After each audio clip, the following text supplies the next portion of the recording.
So let's begin this point and click adventure, Devil in the Capital.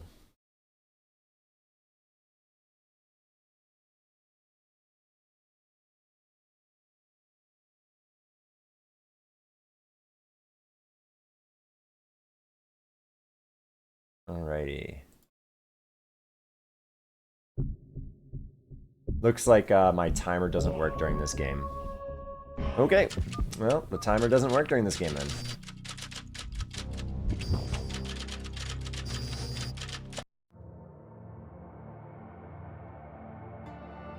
Alright, so we got new game, load, help. Well, let's get right into it. New game. The 1953 Iranian coup d'etat, known in Iran as the 28 Mordad coup, was the overthrow of the democratically elected Prime Minister Mohammad Mossadegh in favor of strengthening the monarchical rule of Mohammad Reza Pahlavi on 19th August 1953, orchestrated by the United Kingdom under the name Operation Boot. Ah, I didn't quite catch it all. Oh no! And thus ends that person. Ah, looks like it's pretty permanent. An unexpected journey. And forgive me if my voice cracks a bit. I'm still trying to get over a little bit of a cold. Hopefully it doesn't impede too much. I feel like there's going to be quite a bit of reading. So I move through the game environment, skip interminable dialogues, selecting and collecting items, using them, combining the items. Ooh, combining items is a thing. Okay. More information about items. Open the diary notebook. All right, so we've got passengers. We've got a crying woman. We've got White Swan Hotel, local newspaper, paintings. All right, let's take a look here. Well, you're first in line, sir. It's an unexpected journey, the first chapter of a hobbit, and in the ground in a hole. Must be one of the hotel's guests sitting there expecting someone. I shouldn't bother him. Okay, let's not bother him. Natural paintings. How's it going, Tortilla? It's been a little while. I haven't seen you around. This is really a beautiful designed hotel with exquisite paintings and expensive chandeliers. In short, a truly 5-star hotel. Okay, so there's my inventory. Due to the nature of my job, and for years now, I've learned to take a note of every minor detail and keep it with myself. A successful detective is someone who pays attention to everything and does not rely solely on his memory. Anyhow, the boss called me in his office on the afternoon of August 15th, 1953, and assigned me to a strange case of 2 unsolved murders and political movements in Rasht. Apparently, the agents of the Gendarmerie reported some movement by the British and Russians in the north of Iran. I was going to be provided with further information by meeting an informed contact upon my arrival in Rasht. The 14-hour trip to Rasht was unbearable, but I'm glad that I'm in Rasht at last.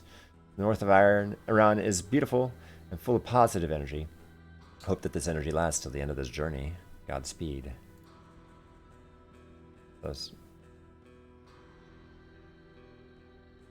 The boss called me into the office. I knew I was going to be assigned a new case, but it didn't even cross my mind it was going to turn out to be one of the toughest cases of my professional life. It all began when a bunch of traitors, whose interests were jeopardized, were led by England and the United States to sabotage the state after the nationalization of the oil industry and the rise of national government administered by Mohammad Mossadegh as the prime minister. After all, the British and Americans lost their benefits in Iran's oil after 60 years. Well, this wasn't very surprising, at least in Iran's history, which has been marked by many hypocrisies, animosities, and treacheries as long as memory can serve. Then the acts of sabotage gradually became dangerous conspiracies to overthrow the state. So we got some conspiracies already, huh? Why are you crying, ma'am? I just walked right through that chair. I can't stand seeing a lady in tears, but if my dear wife caught wind of the fact that I got chatty with another lady at the hotel's lobby, I would be in deep trouble. I shouldn't even think about it. Okay. Well, how about this newspaper? Local news magazine. I better have a look. Local magazines often contain very useful pieces of news normally ignored by the people. Sympathies from the capital with the death of freedom. These days, Rasht is full of extremisms rooted in people's ignorance and some traitors' avarice. Foreigners do not seem to tolerate the nationalization of the North's oil. Strangely, it is not clear what has happened behind the scene to necessitate such a participation in these days of political turmoil. became more surprising when an informant of ours reported that one of the detectives of Tehran's central, I'm going to say gendarmerie, passed away suspiciously in his room at the White Swan Hotel Tuesday. That's where I'm at. It may be interesting to know that any admissions of his were denied by the police and he was on vacation. However, whether he passed away or was murdered is another story on which Roche Gendarmerie did not cooperate with us at all and gave no explanations. In addition, Roche's national and liberal representative was drowned in the Zarjub River 2 months ago in July. According to the police, it was caused by recklessness while leaning on the loose fence, something which is thinkable. Anyhow, it is certain that the people of Galan have the right to know the truth, and it is expected that. Just as the boss explained to me before coming here, the situation is more chaotic than I expecting. They're covering up and shrugging off the murders. How do we know they're murders, though? It could be innocent. Just unfortunate, unlucky circumstances. The White Swan Hotel of Rosh is one of the most famous hotels in the north of Iran. It's the royal family's favorite hotel, especially in the early autumn. I've heard that Her Royal Highness Ashraf Pahlavi, the Shah's sister, owns this place. Perhaps it's just a rumor. I don't know. A good copy of the Mona Lisa of the North. If I'm not mistaken, the original one was painted by Johannes Vermeer, a Dutch painter, and is kept in the Netherlands. However, this copy is almost as good as the original work and must be done by a good Iranian artist. Anything good here, like pillows? So we have the upstairs. We can talk to the front, or we can go into the restaurant, or we could leave. All right, let's talk to you. See if you got anything for us. Let's start this unexpected journey. Hello, and good day to you. My name is Afshar, and I assume there is a reservation under my name. Welcome to the lively city of Rasht, and of course to the White Swan Hotel. What's your name, sir? Oh, thank you very much. Of course, my name is Mohammed Afshar. Oh, you are Detective Afshar, aren't you? My apologies, sir. Welcome. We have prepared one of our best rooms for you. I hope you'll enjoy your stay here. Thanks. An ongoing pleasure and constant peace. That's indeed the best wish you can possibly have in your heart. I hope you'll find both of them in Rasht. By the way, there's something for you here. What's a package for me? But from who? I really don't know. There's an envelope addressed to you beside your reservation paper. Let's take a look. Kind of present or so. Thanks anyway. I'll be off now. You seem too tired, Mr. Afshar. I haven't given you your keys yet. Oh god, I'm really tired, and evidently I'm getting older. Thanks for reminding me of that. Your room is looking toward the north with a view of the forest. Room 206, the second floor. Okay, 206. Thank you. Thank you. I'm really in need of a peaceful rest without anything to worry about. Bye. Good night, Mr. Afshar. Alright, let's check out the restaurant. To be honest, the long journey from Tehran has made me very hungry, but better put my stuff in my room and then return to the restaurant for dinner. Okay. Let's go up. Ooh, some kind of Persepolis statue. How are you doing tonight, Tatia? Corridor's windows. The north, so green and lush, is pleasant and lively both in the morning and at night. Okay, we got the letter and the key room for 206. A sculpture resembling the statues of Persepolis, the symbol of Iran's glorious past. Sadly enough, not much has remained from that glory these days. Okay, so I can double-click to run. Okay. 206? Ooh, 207. Let's take a look at that. Is the dialogue in Arabic? Sounds like it. This is room 207. It isn't mine. I mustn't bother. So we got keys. It's a good feeling to have the key to your room with yourself. At least you'll be sure that you can have a place to rest peacefully at night.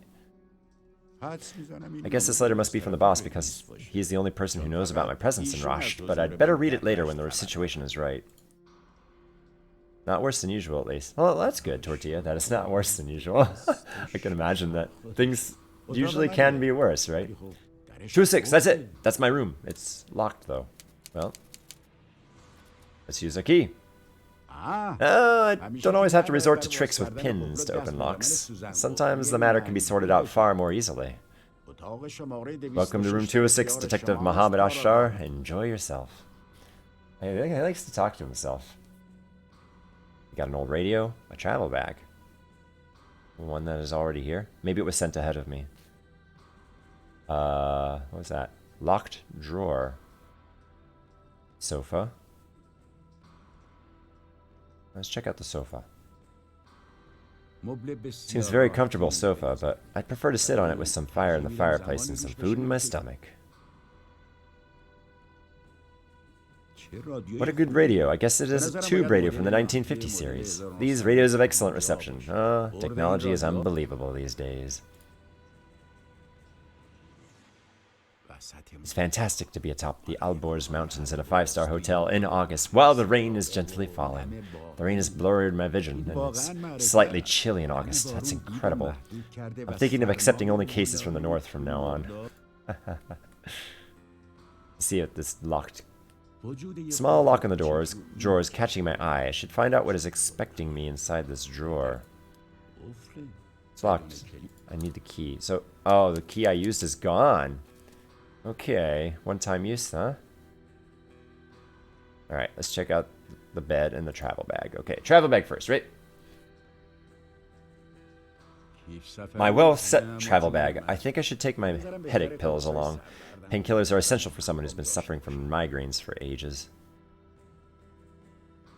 I'm sick and tired of this headache that's been with me for years. Oh, that's rough. Headaches that are remnants of those murderous days in Tehran's alleys. I better bring these pills along. They're really strong painkillers. Oh, he's been in a tussle or two, it seems. The competition between tiredness and hunger to defeat you is quite an unfair one. I prefer to eat something first. Okay, well. Let's go. Ooh, we can go upstairs.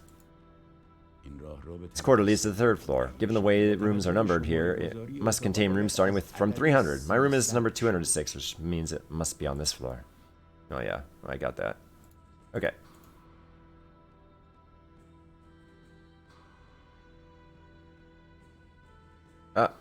Sorry, ma'am. I wish I knew why you were still crying. And perhaps I would be obliged to help you. To be honest, it's a long journey, but I'd better put my stuff in my room. I did. Did I not?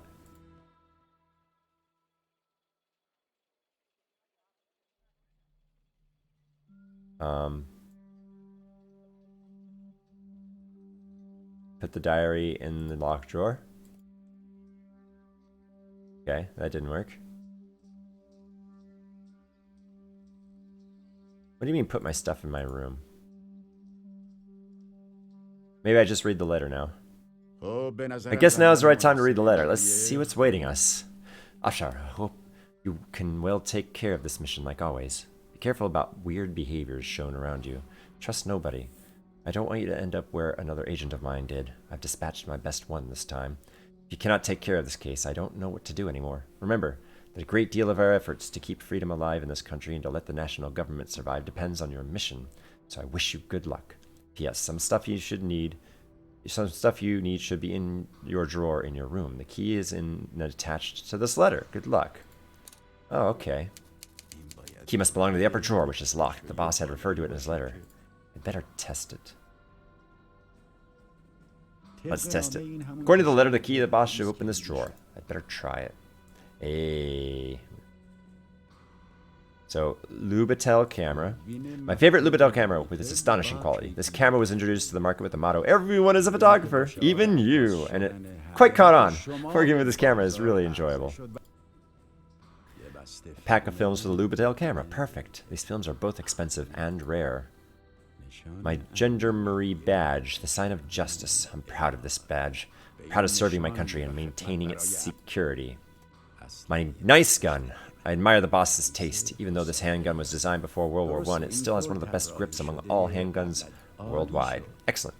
I took all the useful items from the package the boss sent me. I should remember to thank him whenever I get in touch. Alright, so the drawer is empty. Alright. We now have several items. Loading these films into the Lubitel camera is a little tricky, but I have enough experience. All it needs is a little trick. Alright, it's done now. Okay, so we ready to use camera. See if it says how many bullets I have. Nothing more reassuring for a detective on a mission to solve a criminal case than the feeling the weight of his handgun inside his coat pocket. By the way, having a raincoat on wouldn't hurt either. Alright. Now let's go eat something. To be honest, oh really? Let's not go eat something. What are we missing? Maybe we rest in the sofa? Oh, well, we gotta... Oh, there's the fireplace. I don't know if it is fatigue, the rain, the tiredness, or me feeling a little cold. I'd better ask for the receptionist to light a fire in this fireplace. There's no feeling like sitting in front of a fireplace and enjoying the mountains. Landscape of the Alborz. Maybe the radio? Can I... Oh, let's take the headache pill.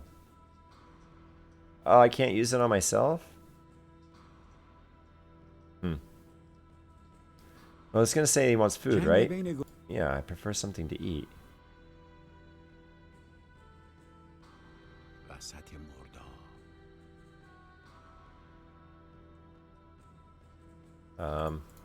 Maybe...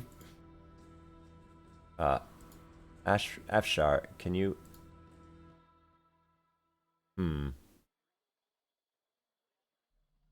What am I missing here? He says he wants to put stuff away in the room first. Hasn't really given me that option to put stuff in the room first.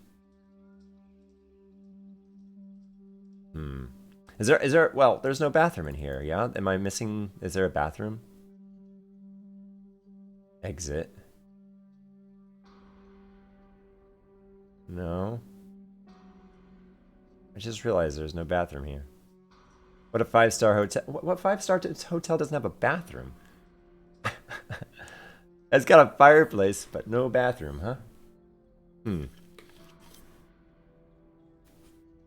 So, where do we go from here then? Do we look around outside then? Oh, maybe we talk to the clerk out front. Maybe something new's come up here. Hey, sir. Hello, sorry to bother you again. Thanks, Mr. Afshar. Did you see the room? Is it all right? We can change your room in case there are any problems. No, it is really a nice and beautiful room, but I'd appreciate if you could light a fire in my fireplace. Of course. I'll have a word with the assistant to light a fire immediately, but don't you think it would be too hot in the room? To be honest, it was a bit cold. It could be fatigue as well. I don't know. In any case, I can extinguish it if I feel it's not needed. You must be tired after that long journey. Yes, it must be it. By the way, the hotel's restaurant is at your service. I guess they are still serving food. Please help yourself. The entrance is on your left. Thank you indeed. And enjoy your meal. Yep, it was talk to him first. What kind of buffet do they have here? Looks like you sit down and order. We've got a table here. Can I take their food? Oh, look at that nice quality renderings of these utensils and stuff. Well, let's talk to the waiter. Ooh. There's this person. Scrumdiddlyumptious indeed. Should I sit here? I prefer to eat in peace away from two ladies exchanging gossip. What about two guys exchanging gossip?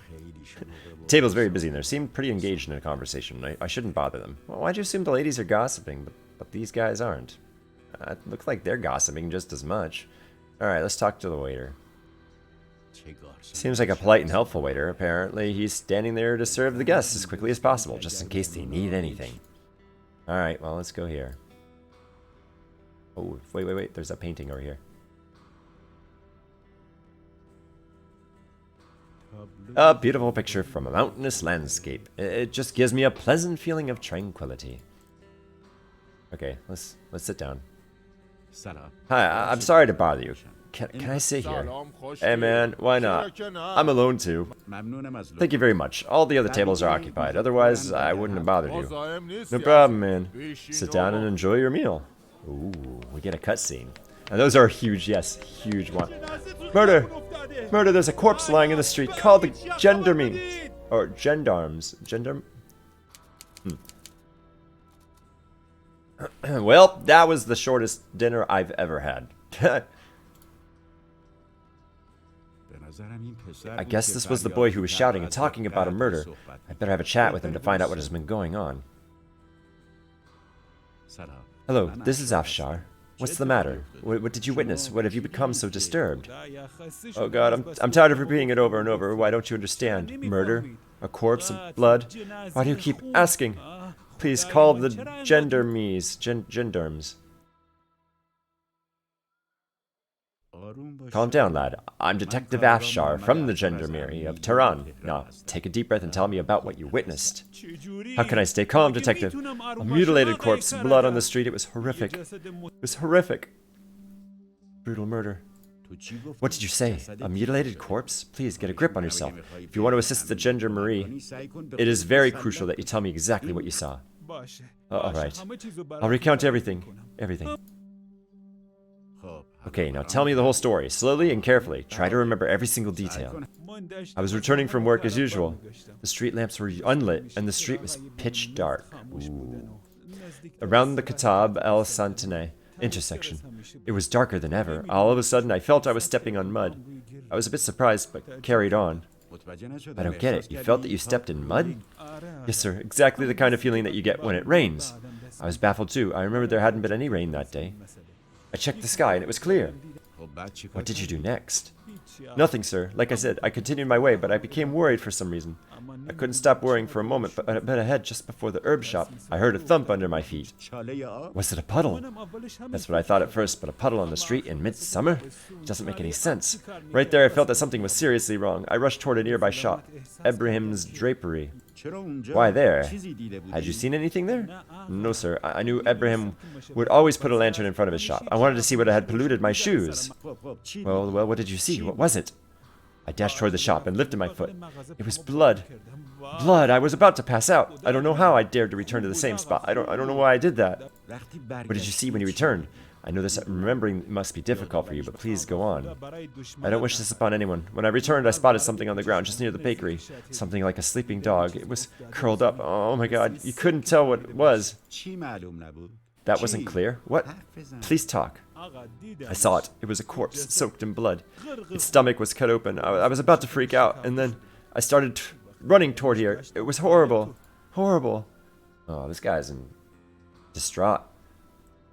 I know how tough it must have been. You must be so brave. So brave. Now, there's only one issue remaining. Give me the precise address to the location of the crime. How exactly can I get to the place where the corpse was lying? When you come out of the hotel, take the street on your left until you get to a fork road. Down that road, there is an alleyway where the drapery is located. You can find it at the end of the alleyway. Thank you. You are a brave lad, and you are really helpful. Stay here and have a rest until you feel better. Thanks for your help. You're welcome, sir. So, I imagine that, yeah, the boy was scared to death. So,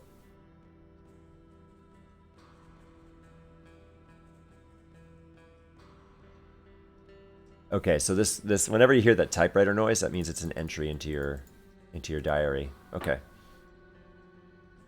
You know what this means, though. Can I save? Okay, yes, save. Okay, 1, 2, 3. Can I type? Save there. Please choose a name. Okay, there we go. That's it? I get 6 characters? I'll just call it that then. There we go.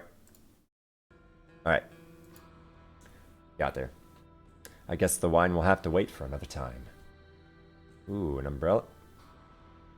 No umbrella for me? Alright, so we gotta make a left.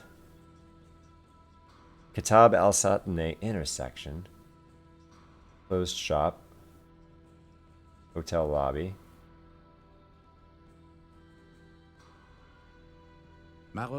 Shops next to the hotel are all closed. Maybe it's due to the absence of the proper lighting system on the streets that people tend to close shops early at night and go home. Just like the old days, and quite unlike Lelazar streets in Tehran and all the nightlife there.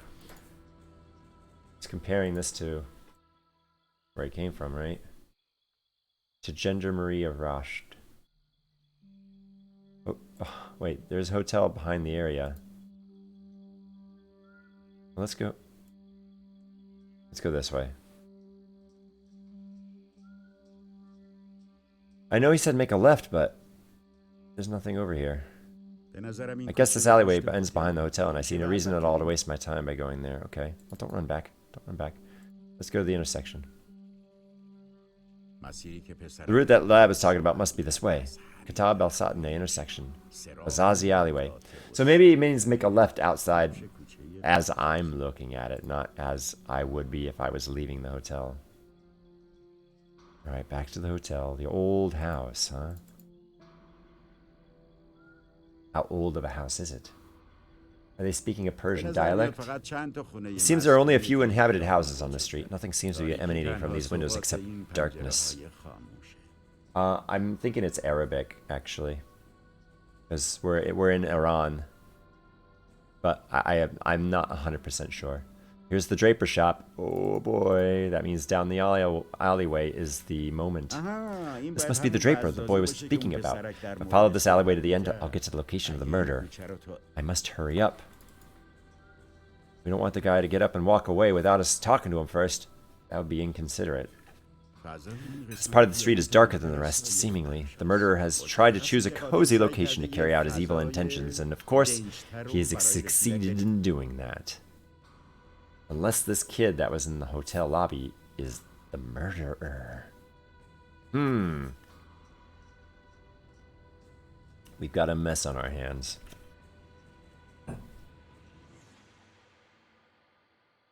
I guess we... Am I not allowed to move here? Okay, here we go.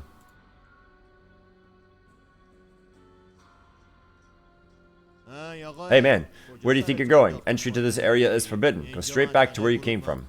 Oh, sorry, I didn't get what you were saying. Oh man, he's talking so fancy and all. Didn't you hear me when I said entry is forbidden? Are you stupid or what? Can't you see all these gendarmes around the place? Yes, I saw that alright. Watch your language. Do you know who I am? Who the hell are you? I'm Detective Ashar from the crime unit of the Gendarmerie of Tehran. Is it clear, soldier? Oh, this is you, sir? I didn't recognize you, detective. You didn't even introduce yourself. What? An acquaintance? I don't think I know you. Have we met before? I'm Queen Elizabeth II, and all these people are my confidants. Clear off if you know what's good for you. Okay, I'll go, but I'll be back quite soon. I'm looking forward to meeting you again, detective. Wow. That was a bit forward. Can you have a look at this, soldier? It's you again. What do you want this time? It's nothing special. Just have a careful look. Oh. Please, excuse me, detective. I'm so sorry. That was my bad. I didn't know it was you. Following the rules carefully is an honorable thing to do, but you must always consider the politeness as a priority. Was that clear? Yes, sir. It will never happen again, detective. I'm glad to hear this. Now I must get on with my job if you don't mind. Please, please. Well, I'll straighten him up real quick. Semi-closed shop. Apparently, the shop's lights are the only source of light illuminating this narrow and eerie street. This must have something to do with the gendarmerie. Doctor's bag. Oh, we can take the doctor's bag? This must be the doctor's bag. It is inappropriate to open it without his permission, and I don't need this stuff inside it either. Business card. Okay, that was awkward. The victim's pocket is bulging. There must be a useful piece of evidence inside it, but I must talk to the doctor before examining the corpse. He may return. The corpse might return? Let's just talk to the doctor. Ooh, blood on the walls. Thank God the gendarmerie's trusted physician is still here. I'd better have a talk with them about the murder. Hello, doctor. How do you do? I'm Mohammed Ashar from the Gendarmerie of Tehran. This is an appalling murder, isn't it? Can you please tell me everything we know so far? Hello, detective. Sadly, we are witnessing a hideous case here. Brutally exhibited by the murder while pulling out the victim's heart is unbelievable. You can't understand the reason behind this brutality. I'm shocked by the recent incidents in Rosh. Ripped his heart out. What? Pulling the heart out? So you mean the cause of death is pulling the victim's heart out? No, detective. The victim was murdered by stabbing in the back, and the peculiar thing is that the wounds in the back are older. This shows that the victim was first stabbed at another place, and then the victim tried to run away, but the murderer caught up with him and finished him off. The trace of blood besides the corpse tells us the victim was stabbed a few times and then finished off by the murderer here. Yes, exactly. His arms and neck were stabbed. Like I said, the victim tried to run away with every bit of strength he could muster, but he collapsed here in the end. The victim has lost almost all his blood through the ruptured arteries. Well, this is pretty gruesome. Can you tell me how many times he was stabbed in the back? Unfortunately, yes. Approximately 6 extremely brutal blows. They have created deep cuts, too. Please also keep in mind that the deep cuts are all in the same direction. In fact, the murderer struck consecutively, but he did not have enough time to reposition the blade. Are the blows aimed at a particular spot, for instance on the left side or the right side? Are you asking about the right-handedness or the left-handedness of the murderer, Mr. Afshar? Bravo, yes. It can be crucially important. The blows are mostly concentrated on the right side, and given the fact that the cuts are all in the same direction, I think we can be sure that the murderer is left-handed. Excellent, this is a very important point. Only one more question. Please, detective, I'm all ears. I'd be glad to be of any help. That's nice of you, Doctor. Given the intensity of the blows, can you determine how far the victim was moved from the initial crime scene? This is a very tricky issue. It depends on a variety of factors such as the victim's strength, the unexpectedness of the attack, and whether he was sober or drunk. Yes, I understand, but I'm only asking you to give me an educated guess. For instance, a very long distance or a rather short one. In general, the individuals become stronger when they are in fear or their life is at risk. This is mostly a psychological issue. Yes, I absolutely understand. So you mean a long and probably untraceable distance, right? Sadly, it is true. Although the victim had been stabbed several times, he hadn't lost enough blood to stop him from running away for at least 10 minutes. Ooh, 10 minutes. Thanks for your explanation. It was really helpful. I hope it will help me solve the case. I'll be off now.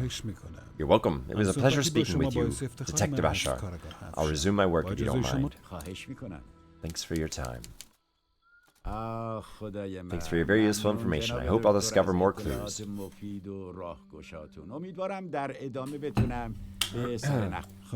don't mention it. Good luck, Detective Afshar.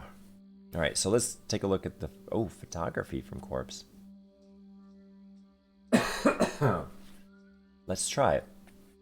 I'd better take a few pictures of the corpse. This can help me in my investigation, but before that, my priority should be investigating the place and talking to the doctor in charge of the autopsy room.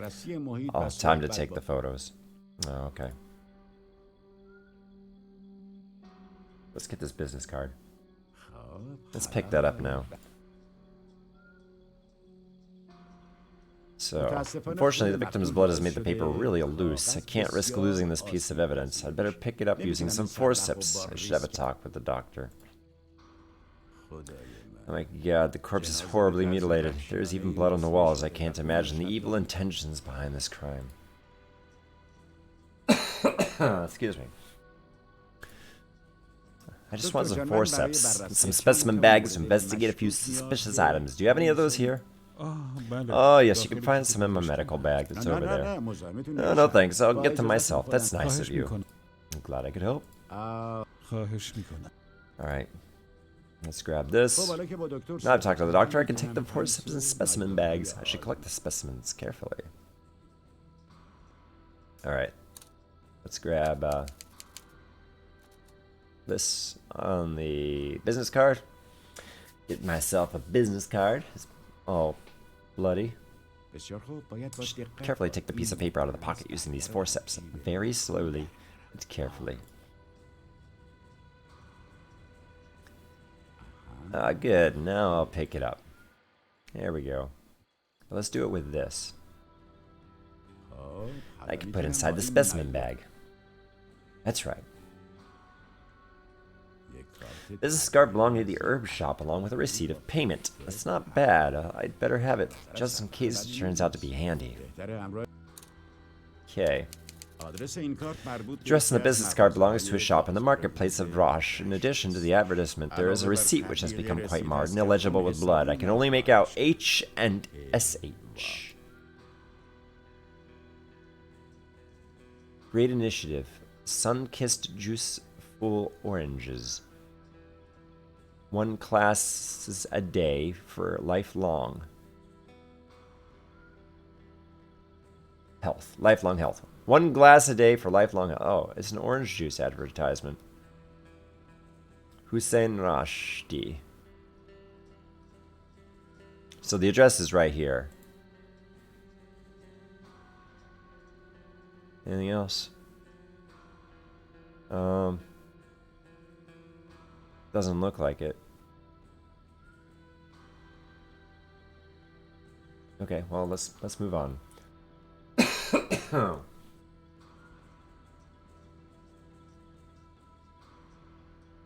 I'm not yet completed my investigation of the crime scene. I must investigate, record, and memorize everything carefully.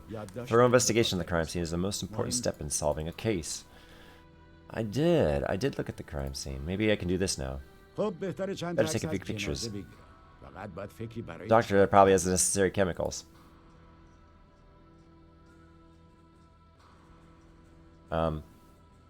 Doctor? Strange tattoos. Seems there are several specific traces on the poor victim's arm. I should have a closer look. Some strange-looking tattoos. They don't seem to mean anything to me, but I must consult an expert. I better draw a sketch of the tattoos in my notebook. Let's take a look at what they look like. Ah, really? I didn't draw them? Tattoo is disgusting. It is not regarded as a clue. However, the tattoo in the victim's hand is so weird as it preoccupied me.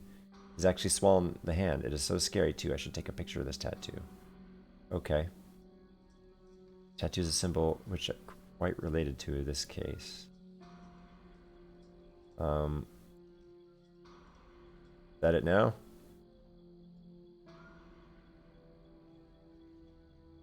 Maybe. Ah, I've not completed yet.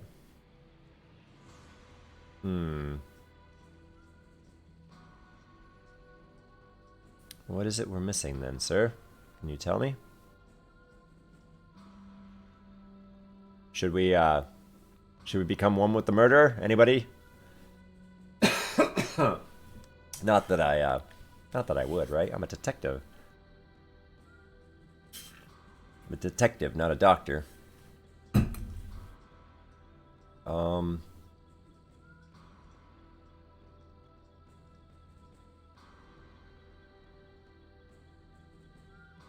Continue the path. Maybe if we continue the path, we can find something further down. Your houses can be seen from the side, and the alleyway seems to be a dead end. There isn't anything special. No?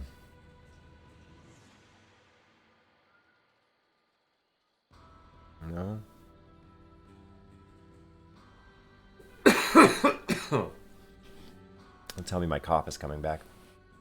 That's bad timing.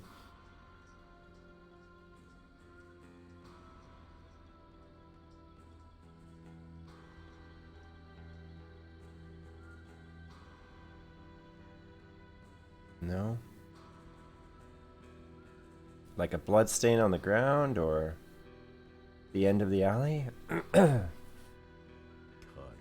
Cozy. A dark and cozy place must be seen from anywhere. The murderer must have chosen the crime scene very carefully. Guess my job here is finished. I need to return to the hotel and call the boss before he goes to sleep. I should arrange a few matters with the guard before leaving, though.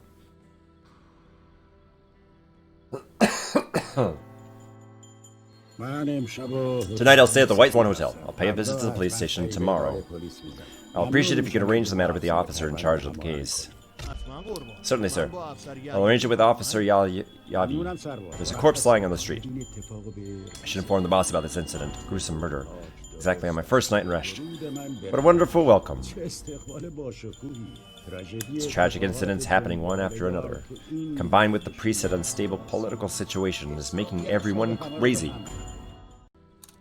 Okay. Let's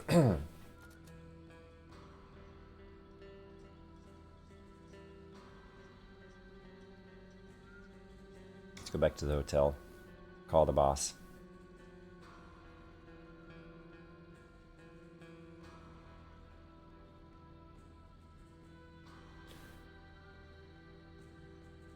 so far hasn't been drastically confusing or difficult.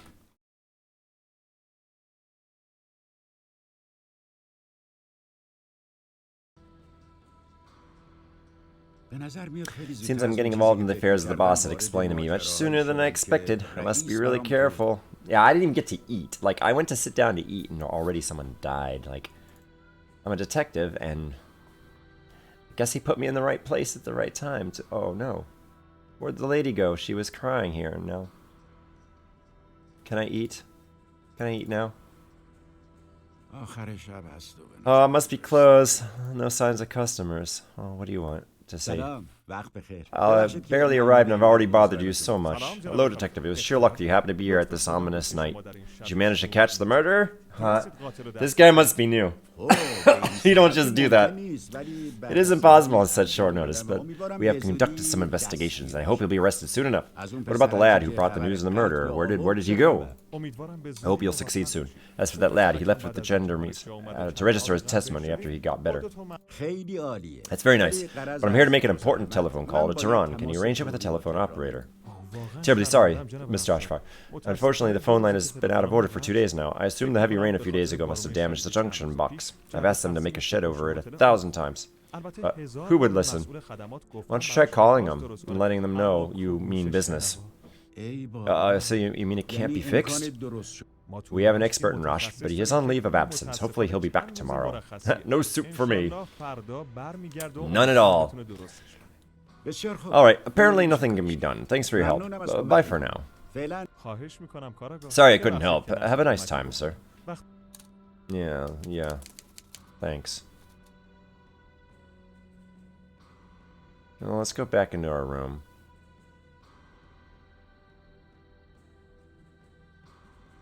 Maybe the radio has something for us.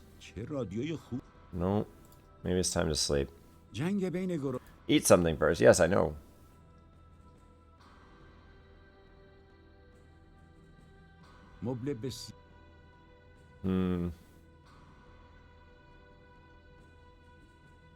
Maybe he'll tell me.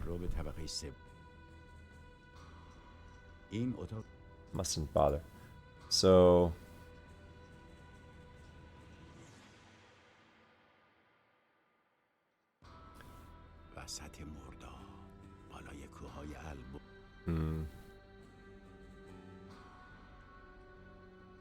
آدرس این کارت مربوط اینکه رئیس همراه با اسلحه و دور. Let's see here. Alright, maybe my room isn't where I need to be then.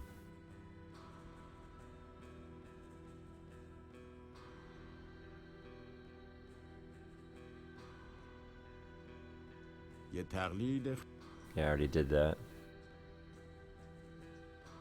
Maybe somewhere else I can use the phones.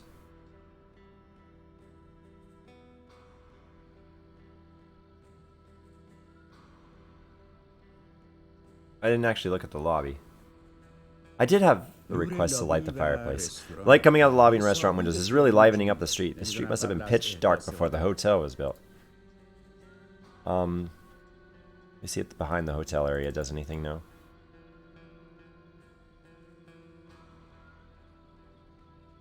Hey. A ladder. Let's walk under it, right?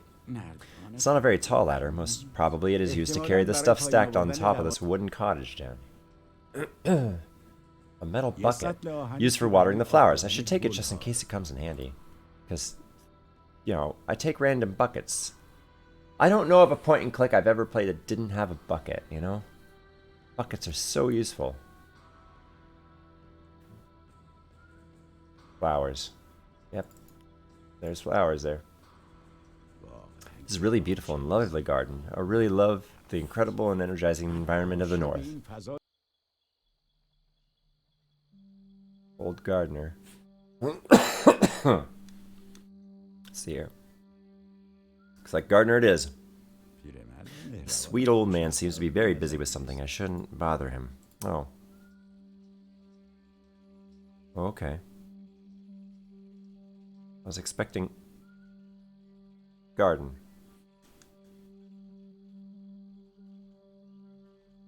What a beautiful garden of sour orange trees. I didn't think there was such a beautiful garden behind the hotel. It's pretty. It's late at night and pitch dark. I may come back tomorrow if my schedule allows me. Nope.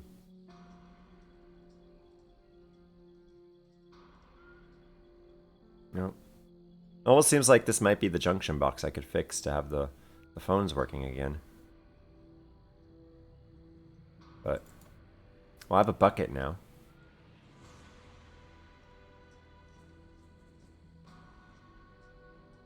Let's just double check the Gendarmerie of Rasht.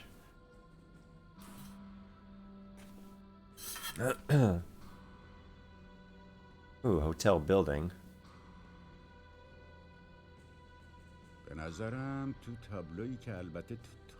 Even though it's not easy to read the sign in the dark, I guess it says Gendarmerie of Rasht. Thank God I neither should nor will I go to the Gendarmerie. Huh. This hotel was inaugurated 4 years ago by the Shah himself. They spent a fortune on it from the public budget, but they say that the Shah gave it to his sister. This is what you can truly call royal generosity.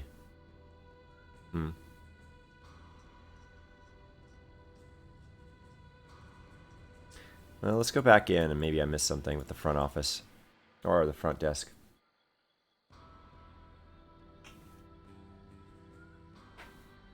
Or, now that I have a bucket.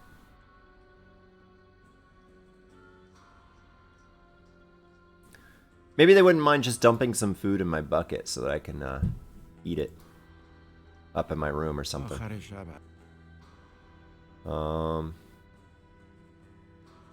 Alright, we'll talk to him one more time.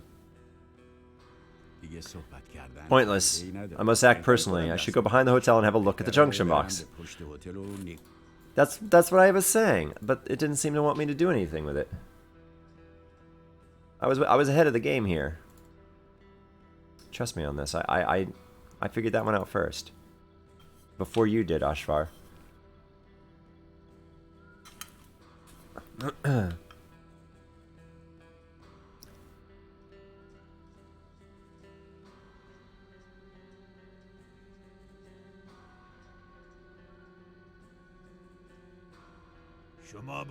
do you think you're doing with that junction box? Why is everyone from Tehran so nosy and sneaky? What? Hello, sir. I wasn't doing anything. I thought perhaps I could fix it, because apparently there's something wrong with the phone lines. Who do you think you're talking to? I'm not your uncle, man. Are you a damn engineer or what? To be honest, no. So be a good boy and don't touch it. You just mess everything up. Alright, man. Calm down. I'm leaving. Wow. Don't stand a chance to investigate the junction box as long as this angry old man is standing here. Better go inside the hotel and come up with an idea to distract the sweet old man.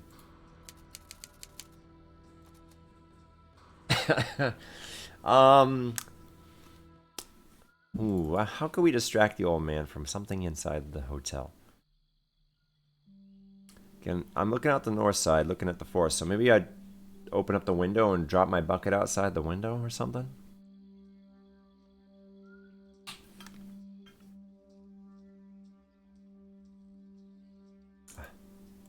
Running in this game is not the simplest.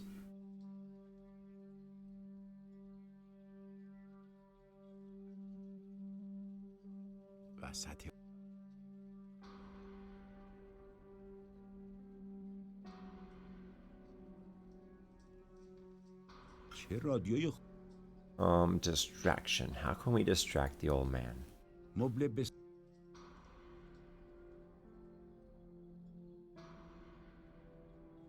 Shoot out the window. Ooh, maybe we can give him a bunch of painkillers and knock him out. Haha. Yeah, I know. I want to go upstairs. Maybe this room is available now?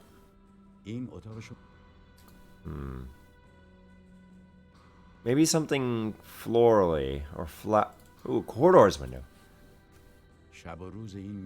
North, so green and lush, is pleasant and lively, both in the morning and night. Maybe we throw something out this window. No. I don't know. Let's see here. Let's talk to the guy at the front again. He's always my go-to man. Excuse me, but the situation is completely unacceptable. What could possibly go wrong, Mr. Ashfar? I asked you a few hours ago to light a fire in my fireplace, but it hasn't been done. The gardener's gonna do it.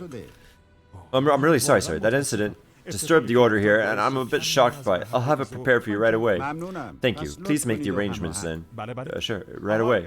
Mahmoud, tell Mahmoud to stop whatever he's doing and light a fire in room 206. He must be busy with the gardens in the backyard. Quick! Why is he doing it in the garden at midnight or something? It'll be done immediately, Mr. Afshar. I apologize for the inconvenience. Thank you very much for that. Have a nice day. That's right. That's right. Try to talk to...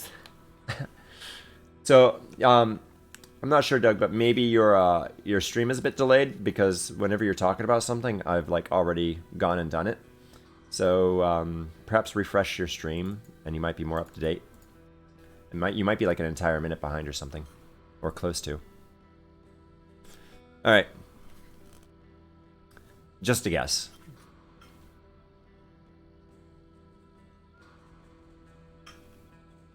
Hey, let's do this junction box. Well, I can finally have a look at this junction box without that evil-tempered old man bothering me. Is this gonna be our first puzzle? Oh, this is terribly tight. The bolts must be rusty. I'll either need a screwdriver or a sharp knife to unscrew them. Where can I find these tools right now? Better go to the hotel's restaurant. I can borrow a knife from there. Oh, you're kidding me.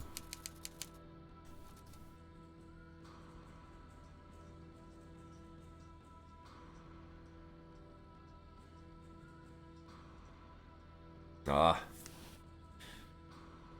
Gotta go get a knife from the hotel restaurant so I can open up the junction box.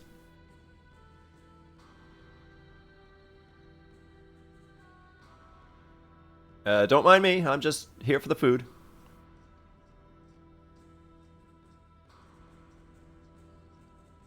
I guess we're talking to the waiter. Hello, the restaurant seems closed. Can I still order something? Good night. Yes, the restaurant is closed now, but in case you have an order, I'll send it to your room. Good, I'd like to order some whipped cream cake. No problem. I'll arrange it for you. What's your room number? Yes, room 206. My name is Mohammed Afshar. It'll be sent to you immediately, Mr. Afshar. Thank you very much. Good night. Thank you, sir. Good night. Can't I just swipe one of these on my way out? I get a knife. Well, you know, this is all happening while our gardener friend is lighting my fireplace. It must take a while to light a fireplace or something. I'm starving. Very good. They have a cake with a nice sharp knife. Better take the knife and go over the junction box, and I can come back here and deal with the cake, too. Your days are numbered, cake. Don't get too comfortable. Now I have an excellent knife with a sharp blade. Good.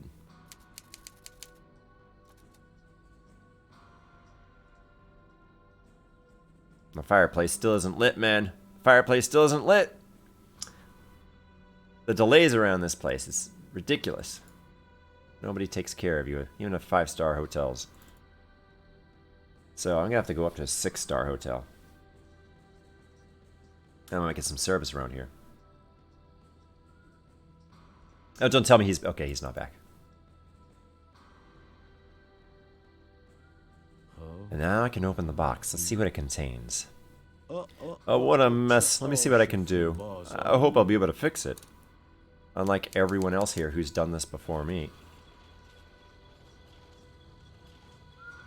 Okay, so we got 1, 2, 3, 4, 5, 6, 7... Oh, there's a lot of things here. People often use mathematics. I should take advantage of all the mathematics I know. The Fibonacci series? The binary mode? Never mind, that's useless. It wasn't this one either.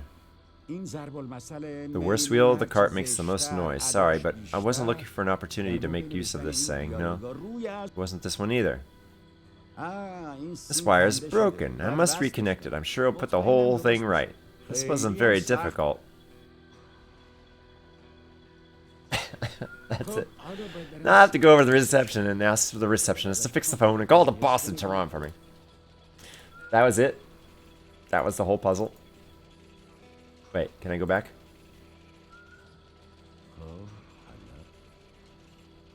Okay, so they forgot to remove that line. Well, a lot of running around here in the middle of the night and in Resht. Alright, gotta talk to our friend at the front office again.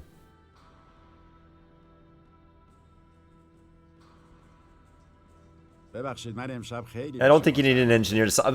Yeah, it's like you could have. Oh, it's my duty to serve the guests here at this hotel, sir. Would you please check if you can hear the dial tone? The problem must be fixed now. But how is that possible? As I told you, the phone has been broken for 2 days. Yes, I remember. One of the staff had a look at it and said it was fixed. I'd be thankful if you could check it. Oh, I'm a good liar. Really? Okay, I'll check it now. Thank you very much. Strange. That's really strange. It's working now. You wanted to talk to Tehran, didn't you? I'm glad to hear this. Yes, the chief of Gendarmerie. Tehran, Colonel Daftari. Thanks. Certainly, Detective. Just a second, please. Wow, that was... Oh, sir, I'm sorry for the timing of my visit. Is that you, Afshar? Why are you calling me so late at night? Oh, indeed. A great welcome, sir. Another gruesome murder in Rasht, quite close to the hotel I'm staying at. What? Another murder? Nothing had happened for 10 days since the late Mr. Hosseini arrived there. What can I do for you now? That guy looks intrigued now.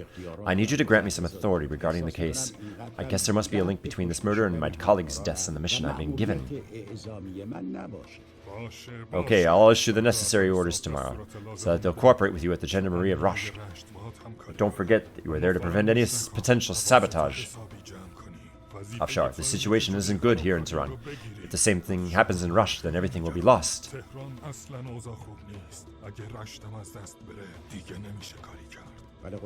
Yes, sir, I completely understand. I heard about the incident in Tehran just today. I'm glad that you managed to control the situation. By the way, I need more information. When can I meet the go-between you are talking about?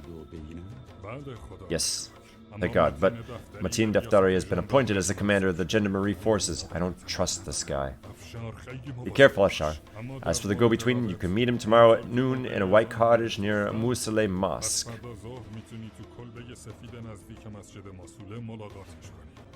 Hello, I'll explain everything to you. I think you'd better follow his new case tomorrow. So we at least have a mission. But if you find it irrelevant, please go back to your original task. Rest assured, sir, I'll keep you updated, but why can't I meet him in Rasht? That is what the go-between wants. He'll explain it tomorrow when you meet. Be cautious and on time. Certainly, sir. I'll be there on time. Good night. Good night, Afshar. Wish you luck. Blood and oil. Murder in Rasht alleys. Oh, it's morning and we have our fire. Another day has come, this time at the White Swan Hotel of Rasht. I didn't even imagine that I would have to deal with a murder case on my very first morning in Rasht. Anyway, I have to accept my fate. I better go to the Gendarmerie of Rasht. I hope the boss has not forgotten to send the telegraph. Ah, the cake. We didn't even get to eat the cake. I don't feel like having breakfast at all. I'll wait until the afternoon and then order a cup of local tea. Seriously? To be honest, this fire inside the fireplace in this season is making the room a little overheated, but I had no other way to heat off the caretaker. Or head off the caretaker. Anything on the radio yet? I can listen to the radio for a few minutes and enjoy the morning song. I really envy the people who can enjoy these landscapes free of everyday concerns. Aside from last night's incidents and concerns, I had a really good sleep. Oh, that's good. And we got a bucket. How could things go wrong? We got a bucket. Okay, so we can't even interact with some of this stuff anymore, huh? A splendid view of the Caspian Sea. Such a marvelous sight. I really would love to stand here for hours and watch the tides. It's a pity I have to leave this beautiful sight behind and look for atrocities hidden in the dark during the day. I don't want to even talk to you. Oh, alright. Are you wearing a cow outfit? Oh no, it's a veil. Okay. This lady seems to be waiting for someone. I shouldn't bother her. I don't have any time for breakfast, but I'm not hungry either. I'd better get on with more important jobs. Where you go? Where you go? I don't know what these two men are talking about, but I shouldn't bother them. Fine, I'll talk to you. Good morning, I'm Afshar from room 206. I have a question to ask. There's no need to introduce yourself, sir. I'm glad you are staying at our hotel. How can I help you? Thanks, I have to go to Gendarmerie, but unfortunately I don't know Rasht well. Could you please give me the address? Of course. When you go out of the hotel, you should go down the street on your left. It's a Sepasalar street. Then you should continue in the same direction until you get to the first intersection, and continue to pass the intersection until you get to Zafar Street. There you can see the Gendarmerie of Rasht on your right. Thank you. It looks quite straightforward. Do I need to take a cab or can I just walk there? Going on foot will take you about 15 minutes, but you can also take a cab. No, I prefer to walk in such a pleasant weather and I think a little. Thanks for your help. Bye.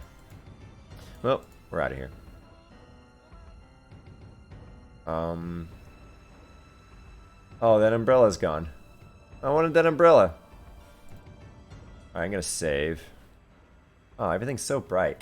It's so interesting how when you play these games and you go to a place and it's dark, and that's your first impression, whenever you see it in the daytime, it's like you're in an entirely different place. It's kind of interesting how that works.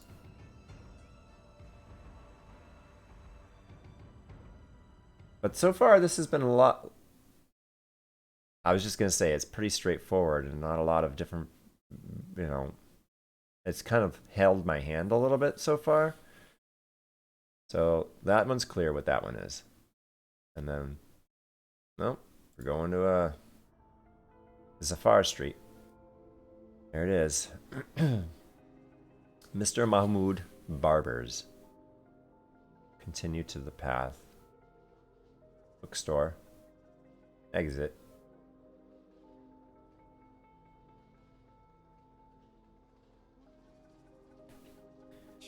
What an interesting contrast. The building is adjacent to Gendarmerie as a bookstore.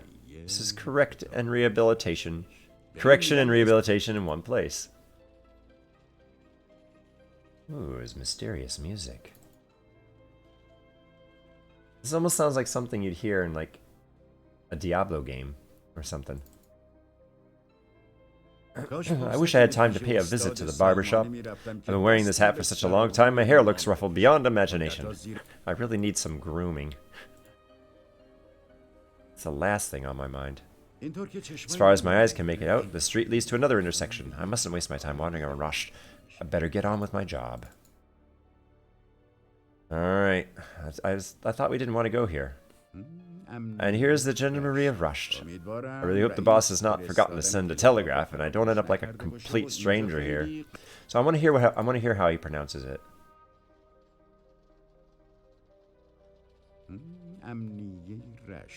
امیدوارم رئیس فرستادن تلگراف رو فراموش نکرده باشه و اینجا خیلی غریب و ناشناس نباشم. I couldn't quite make it out. I'm wondering if there's a lot of... It's not very, what do they call that? It's pronounced not how it looks, you know? I can't think of that word. Missing individuals board. That's not a good assortment. Seems like a list of suspects or missing individuals. Such an interesting thing. Ooh, newspaper interview with Ashgar the killer. My god, the newspaper interview with Asghar the killer, the brutal murderer who killed many children and was about 20 years ago. Doesn't time fly fast? I personally was in charge of this case. Oh, I'm back? Made such a huge tumult in the newspapers, and you couldn't imagine what headlines they came up with. The best one was, Murder in Tehran's Alleys, 1933. I'm reminiscing again. And by the way, Murder in Tehran's Alleys, 1933 is now available on Steam. What an advertisement. While he was being taken to the gallows, Asghar Qatel, the murderer of more than 30 people, insisted that his victims were only beggars and wanderers, and that he did not deserve to die. 6th dawn on July 1933, Ali Asghar Burajerdi, the punishment, was executed. They never let the entire truth come out and be published. The treachery committed by Tehran's police chief at the time and his collaboration with the British in order to have the 1919 colonial agreement signed feel sorry for such a suppressed society. The hidden truths that none of us truly know. Ooh, a bizarre newspaper. What a bizarre newspaper. An interview with a maniac who murdered 14 women and children. I think it must be a case from Rusht. I should have a closer look. I think this game is the third in a series. Tehran serial killing. Secrets of 4 murders. According to the reports published on April 7th, 1963, Pavarden 1342, a 26-year-old man was accused of murdering 14 women, children, and men. It is reiterated how Shang Amini always had a fedora, and his appearance did not match his actions at all. If I'm not wrong, he was arrested in Shar-e-Re. Now, that postcard, or the advertisement that I have, has an SH and an S, I think. Oh, this is a psychopathic murderer who used to send his handwriting to the newspapers and boasted about his murders. It was such mayhem when his murderers were going on. He was finally arrested in Shar-e-Re. So let me look again real quick. H and SH. Okay. H and SH. I hope solidarity and honesty in this Rush gendarmerie are more pronounced than Tehran's. What was that? Oh, I thought I saw something here. Today's newspaper. A series of safety recommendations by the police, along with some newspaper clippings. Just a moment. I think this clipping must be from this morning's newspaper. Innocent sinners. According to the news, a young man was stabbed many times and murdered in Khatab al-Satneh intersection last night. Despite the reporter's efforts, there is no accurate information about the victim's identity. According to some of the witnesses, a Tehranian detective residing at the White Swan Hotel, that's me, was seen at the crime scene. No, you don't understand. I was there after he was dead. The detective whose name was, yes, Mohammed Asar is one of the best detectives. Okay, so they're putting me under good light. Who became famous in Ashgar, the murders case. It's still unclear whether this well-known detective is on a mission or his presence was just a coincidence. Oh my god. Newspapers spread around so fast. How on earth could they identify me? Apparently, I must be very careful. I feel like I'm being watched. However, I can't deny that I like that most prominent part of the news. Alright, let's talk to the front office here. Seems like our life is talking to front office people. Excuse me, my name is Asar, Detective Mohammed Asfar. I arrived here from Tehran yesterday. A telegraph was supposed to be sent to you about me. I don't know whether you have received it or not. Hello, Detective. Of course, welcome to Rusht. I'm at your service. Ooh, they like me. Okay, I'm glad that finally something has been done on time. Who should I speak to about the case of last night's murder at Khatab al-Satneh intersection? By the way, can I meet the chief? The chief left this morning on a mission, but he asked me to take you to Detective Yayavi's room. My thanks to him. Where can I meet Detective Yayavi? His room is the first one on the left down the corridor. Thanks for your help. Goodbye. Alright. Save. Okay. Moving along. And we have a bucket. Remember that. We have a bucket. That bucket's gonna save me. Basement, back to where we want. Presidency. There's Yayavi. The restroom. The archive room. Well, let's go right there. Move the story along. Oh, hello. Well, this guy's well groomed. Iran's map. Closed case. T? Not even? So there are many of these games where you can like just look at random objects, but it seems like there's somewhat... Can I talk to the Marlboros? Well, let's just talk to Yayavi. Did you want to see me? I'm at your service. Hello, Detective Yayavi. I'm Afshar from Gendarmerie at Tehran. I arrived in Rusht last night. Hello, Detective. It's an honor to meet you. Yes, I was informed of your presence this morning. That's very nice of you. I was present at this crime scene quite accidentally last night. I would appreciate it if you could give me some further information. Our information regarding the case is no more than yours, Detective. We haven't managed to identify the victim yet. There aren't many IDs on him so far. We haven't received any report of missing persons. Everything must have been messed up recently. In what way? I wouldn't deny that I'm aware of certain developments, and I read the newspaper article on that last night, but I prefer to hear it from you. Yes, newspapers. Mr. Ashar, as you know, people are under immense economical pressure due to the sanctions. After the nationalization of the oil industry, Rasht's, an industrial center of the oil in the north, has been under pressure from the Russians and the British. As always. It's two damn countries. Yes, as I was saying, this pressure led to more and more estrangement of the people. The political mayhem in Tehran had terrible consequences here as well. You can hear people's discontent in their everyday conversations. Now with Zahedi's appointment as prime minister by the Shah, the sacking of Mossadegh, and yesterday's mayhem in Tehran, I really don't know what is going to happen. Yes, sadly, this country has been suffering from the interference of foreign forces and local sabotages for ages. But I've heard that the situation is now under control in Tehran, and the riots have been thwarted. Yes, but Dr. Ziragdazadeh's suspicious death by falling down in the river has provoked the public. You know, he was Rush's representative in the parliament. Do you believe it was an ordinary downfall?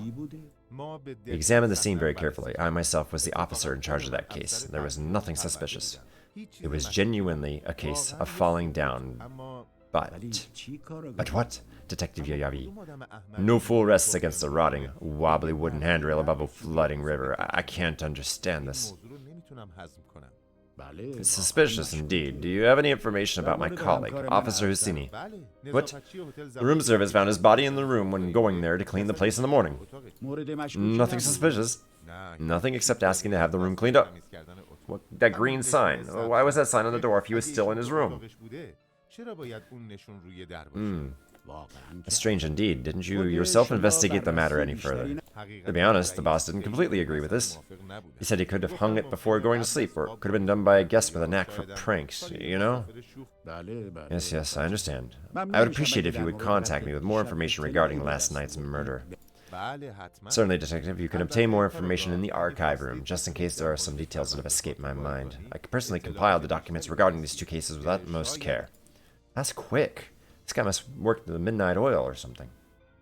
Thanks very much, Detective Yavi. One more thing, though. Could you give me the autopsy room's address, please? Of course. Akagiya alleyway at the end of Shahi Coastal. It was Boulevard. It was a pleasure to meet you. Bye for now. Pleasure was all mine. Have a nice day. Alright, let's take a look at the closed cases. Huge pile of documents shows that Detective Yavi is very busy. I hope he is an amiable person. Oh, I mean, we just talked to him, so he seemed amiable. Police officers serving in Rush can enjoy these beautiful sights and get refreshed a little. Map of my dear country. It is having a tough time these days because of foreign interference and internal treachery. Okay. Well, moving on. Yeah, there are two prequels to this. Murder in Tehran 1933 and Murder in Tehran... Actually, I take that back. I think that this might be the middle of the three games, but this one came out as the third one. You know what I'm saying? Sequentially, it's the third game, but like chronologically, it's the second. You know. All right, let's go into the archive room. Oh, hey, can you give me the stuff I need? Hello, good day to you. I'm Detective Afshar from the Tehran Gendarmerie. Hello, Detective. I haven't had the pleasure of meeting you before, but you have been famous around here for quite a while. I'm at your service. Ah, yes, they know me here. Thank you very much. I'm glad to meet you too. As a matter of fact, I had a talk with Detective Yavi, and he gave me some explanation about the old cases. Those recent murder cases? Yes. Our colleague from the Gendarmerie of Tehran and Rush representative in the National Parliament. Okay, I'll prepare them right away. They must be in the archive room. Thank you. Oh, wait. In the archive room? I am in the archive room, no? Or you mean this archive room? Alright, let's go sneaking around. Book about epilepsy. I'd better have a look at it while Officer Rizapor is going through the cases. Ah, okay. First aid for seizures. We could read this, but it's basically just a description of seizures, huh? So, cushion your head and remove glasses. Loosen tight clothing. Turn on the side. Time the seizure with a watch. Don't put anything in the mouth, like a comb or this pencil. Look for ID. Don't hold down. But as the seizure ends, Offer help. یه جزوه متعلق Pamphlet به belonging to the بیماران Epileptic Patients سر. Association. Oh my god. I hope Officer Reservoir is not suffering from epilepsy. Maybe that's why it's taken him so long to come out. I better get inside the archive room quickly. Oh, this guy is really paranoid. The guy walks away for a minute and he thinks he's dead or something. It seems to be the shift schedule of the officers at Tehran's Gendarmerie.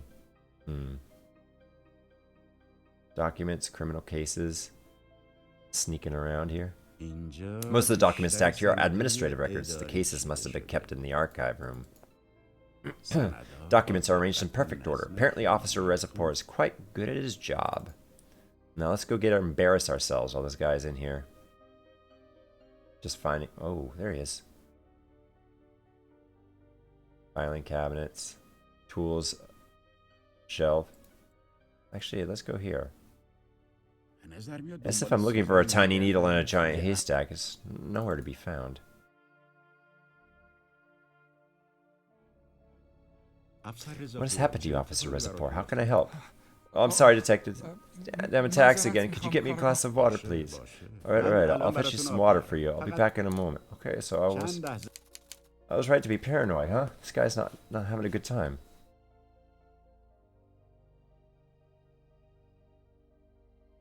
Gotta get going. Let's go to the restroom and get some water or something. I've got a bucket. I get to make use of my bucket. Oh, I shouldn't bother them. Where are you going? Oh, he's just run. He just ran on his own. The basement? Nope, no. Let's go to the basement then. Oh, no. Custody cells are here as well. Never fancied being here. The chief's room's on the second floor. He's out at the moment. Maybe someone at the front. Maybe they got the front. The front desk is usually our ticket to these things. Yes, a glass of water. Your colleague in the archive room suddenly felt faint. Can you bring a glass of water there? Oh dear, Reservoir's fallen faint again. Yes. You go now. I'll fetch some water. Well, take your time, man. He's just like having epileptic seizures. Nothing I can do while he's away? No? Okay. Well. It seemed to be I mean, does he need a bucket of water? Yeah, well, I mean, you can't hurt. It can't hurt. There's no such thing as too much water. Just ask Noah.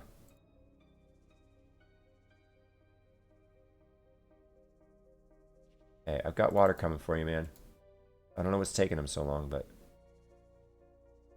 Did your colleague give you some water? Are you feeling better now? Yes. I really appreciate your help, Detective. I'm sorry I couldn't help you because of my condition.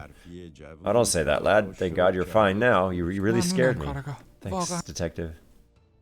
Please sit on the chair and relax until you get better. I'll gather the information myself. I'm sorry for the inconvenience, Detective, but please don't say a word about this to anyone. I fear I'll lose my job. But I'm really worried about you. You were lucky I happened to be here. I'm getting treatment. I hope to be effective. Before falling faint, I put the documents on the shelves. I'm sorry I wasn't able to present them to you personally. Okay, thank you. Take care, young man. Some documents, a few ledgers, and box probably contain discovered items. So, there we go. This one. This must be the documents Detective Yev is explaining to me. They were discovered by Reservoir. I'd better not waste time and start studying them. You gonna get him? There we go. Alright, case number, this. Detective Tehrani's murder. Oh, this is Detective Tehrani. This is my cohort who came here a few months ago or whatever. Or 10 days ago. You don't think he should be working alone? I don't either, but he seems to be obstinate about that. Like he doesn't want to feel helpless, right? Otherwise he risks losing his job. So he'd rather risk losing his life. Yeah. I mean, that's logic for you. Conclusion, that investigate... Oh, it is marked as a suspicious death. Okay. Investigations indicated no suspicious clues. The death was diagnosed to be natural. It was the dawn of Thursday when Ms. Azam Rahimi Manesh, the hotel maid, said that the 38-year-old man named Ahmad Hosseini, a detective from Tehran's Central Gendarmerie, was laying dead on his bed in room 2. That's the one I'm in.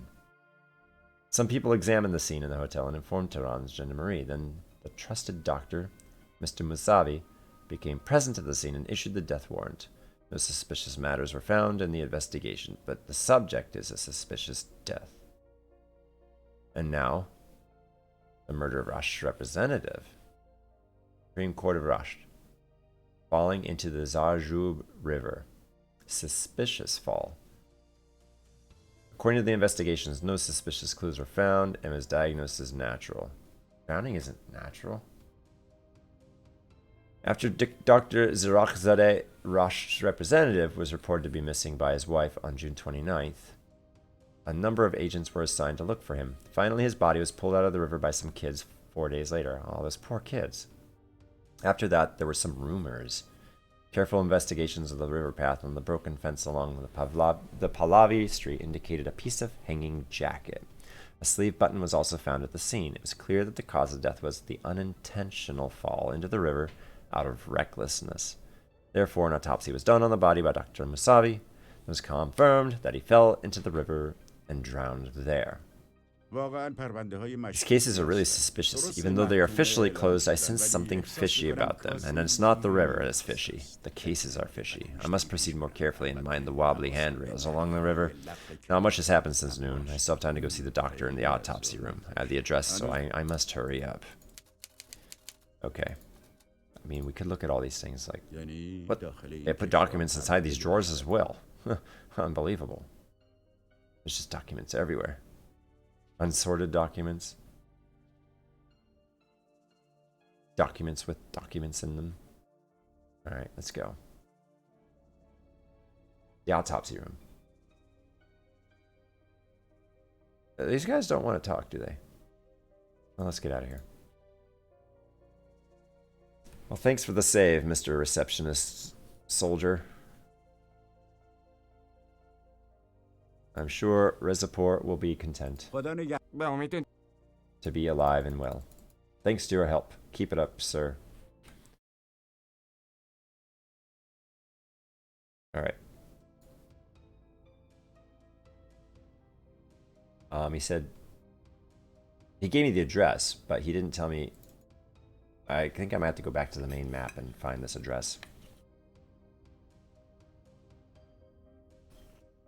And unfortunately, like I said, my timer is not working, so that it's been about an hour and 20 minutes now. Yeah, there we go. Here. Autopsy room. Here we go. Supermarket. Looks like they swept out front pretty nice. It's apparently a grocery store. It must be closed now because the shopkeeper's probably off to lunch or to say the noon prayers. That'd make news. Grocery store closes because the owner is out to lunch. He could just eat inside. He's probably got food in there.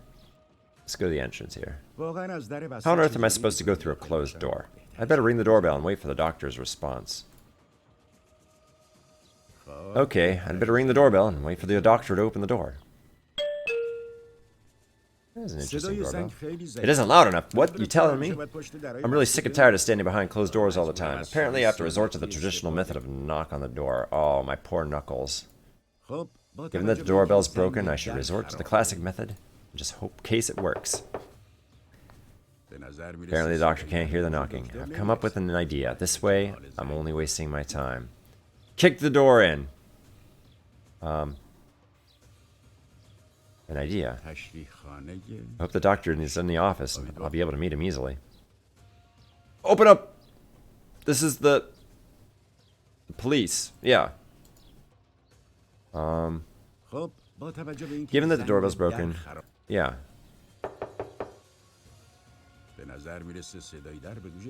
I'll have to come up with an idea. Well, let's go down the end of the alley. Seemingly there's a large garden at the end. All these alleyways have gardens in them, huh? Can I throw a bucket at the door?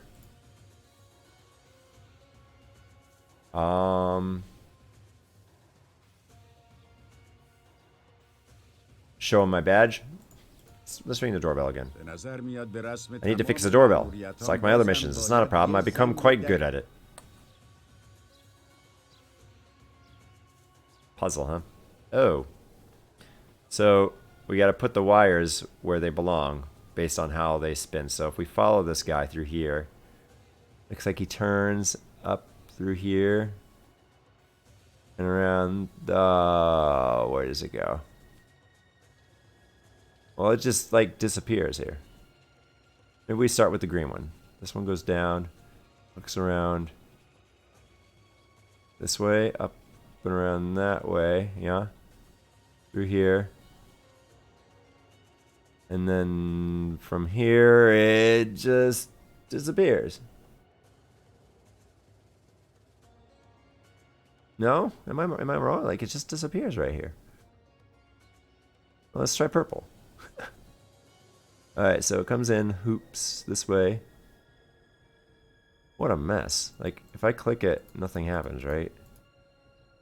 Yeah. I mean, there's only, what, 16 options or whatever. Wait, is it 16? No, it's 24 different options, I think.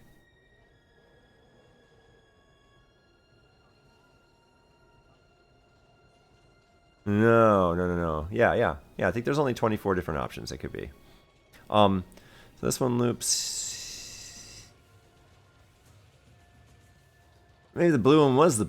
Let me try going through backwards then, right? Sometimes that's the easiest way to do it. Like, this one loops here. It's up through here, down into here. And I lose it right here.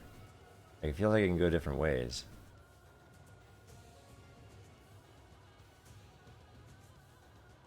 Oh wait, this one right here, this green one? This one goes down up here, like here.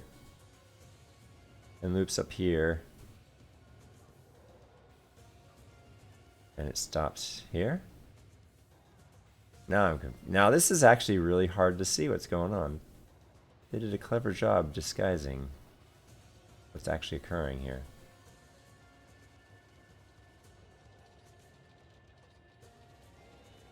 As I swear, it looks like it goes here and straight through.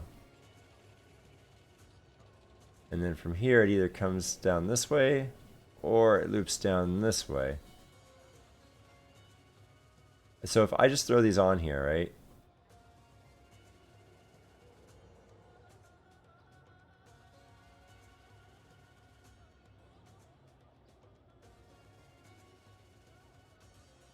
Oh, does it, looks like it connects on its own without being wrong. It can't be wrong. Well, that's unfortunate that I didn't...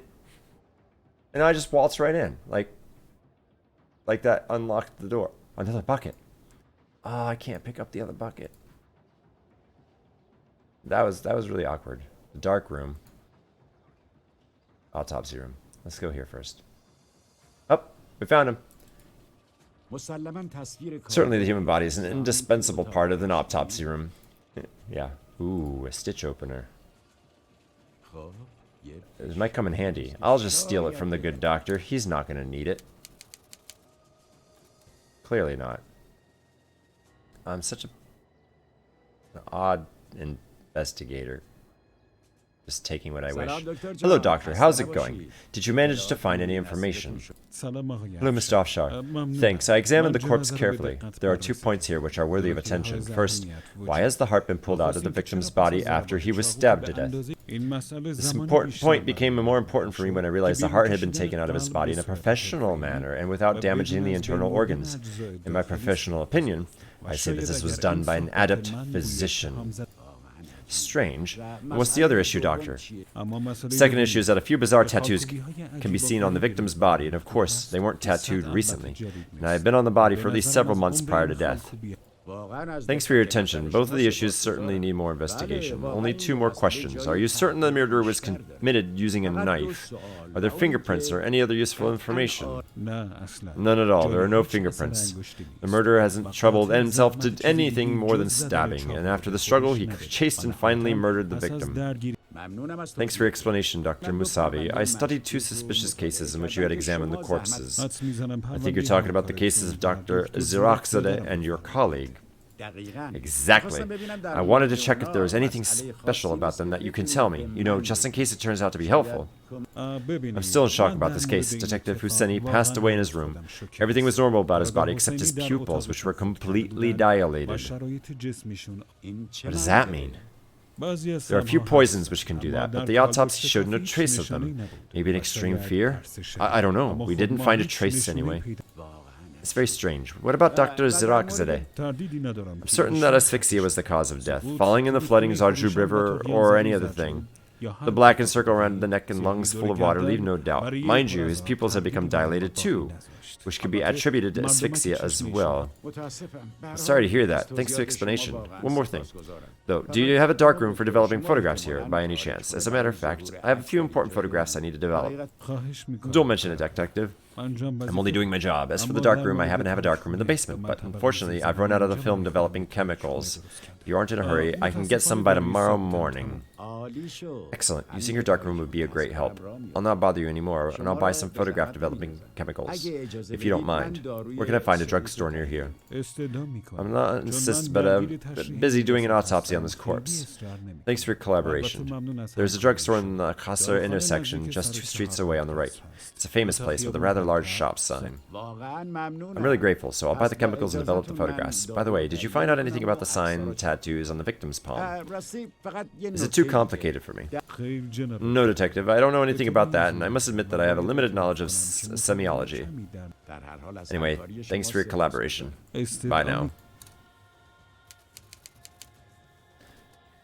The conversations are interesting in this game, where it's like they seem to repeat information and discussion. Ooh, blood. There's a time when a sight of blood would disgust me, but I've seen so much blood and crime due to the nature of my job. It's now quite ordinary for me. I'm starting to envy every single office room in the Gendarmerie of Rasht. I should submit my plans for the renovation of Gendarmerie of Tehran to the boss. Yeah, he's getting a little jealous. That's not a good time, yeah. But yeah, it's like, it seems like they repeat things like, oh, it was nice talking to you, thanks. And then it's like they go through it a second time. Alright, we gotta go to the drugstore. Or is that tomorrow we're gonna do that? I don't remember. Nope, it's now. Pharmacy. Let's go. Remember, I still got my bucket. Hey. Do you have any film developing chemicals here? I need some chemicals to develop a photograph. Welcome, sir. Certainly. Right away. A bottle, please. Of course. Just a moment. Thank you very much. You're welcome. Thanks again. It's like he says thank you like 4 times. And that was it. Like, we're done here. This entire room, I don't have to, so that entire drugstore room was drawn and like designed and rendered for like 10 seconds of dialogue in a bottle. That's, I feel like they could have added more to that for themselves. At the very least, a boutique with very interesting showcase, seemingly of fashion trends in Tehran make their way to other cities around the country quite quickly. It seems like a long street. At least I can't see the end of it from here. In any case, I have no time to go around the city. I'd better buy the film developing chemical. Yeah, I already have it. Ooh, a luxury car. I'll take one of those. I wonder if I'll sell it to me. What a beautiful car. The plate suggests it's been registered with the Gendarmerie of Rasht. People seem to be quite well off here. We take care of our military and police force. Oh, there was a Dr. Zandi. Let me see that real quick. There's always a drugstore next to a doctor's office, and a doctor's office next to a drugstore, until proven otherwise.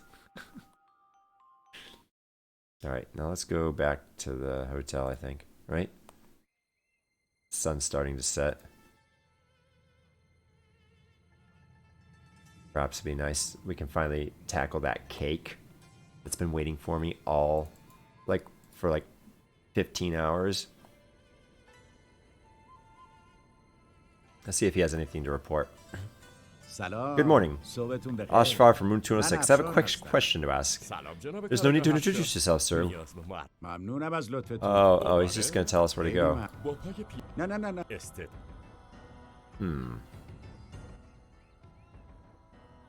This cake. Yes, I see it. اصلاً Ah, wait, no. What? Don't. Oh, maybe I take the chemicals back to him to get him started on the process or something. He said he couldn't do it today, though, right? Well, I might as well try.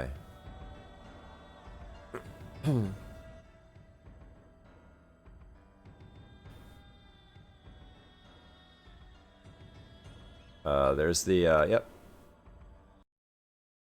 Go here.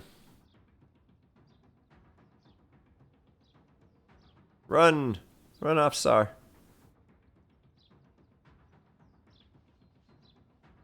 See if he's in here. به نظرم کارم I have nothing more to do with the doctor. I must concentrate on the what remaining jobs. Okay, I'm in the dark room now. Oh, what's this? Oh, بازم لوبی. another Lubital camera. So the doctor is into Lubital cameras too. It's a good camera. Pickle barrel. نمی‌دونم این What are these در- cans used for? Is the doctor making pickles here or what?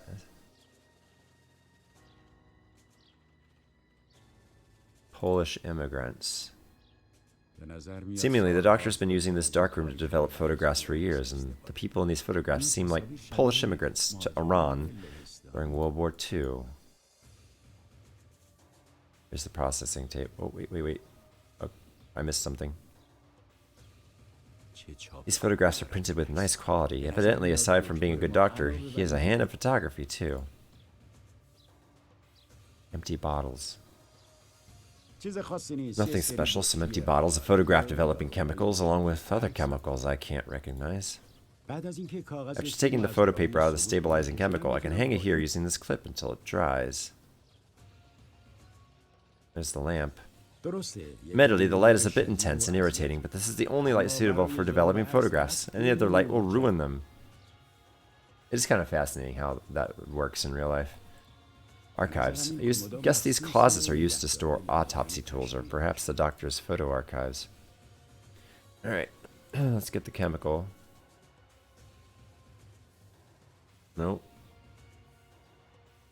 It's evident that I must pour the chemical here. I will think about the next step later. Do first and ask questions later, sir.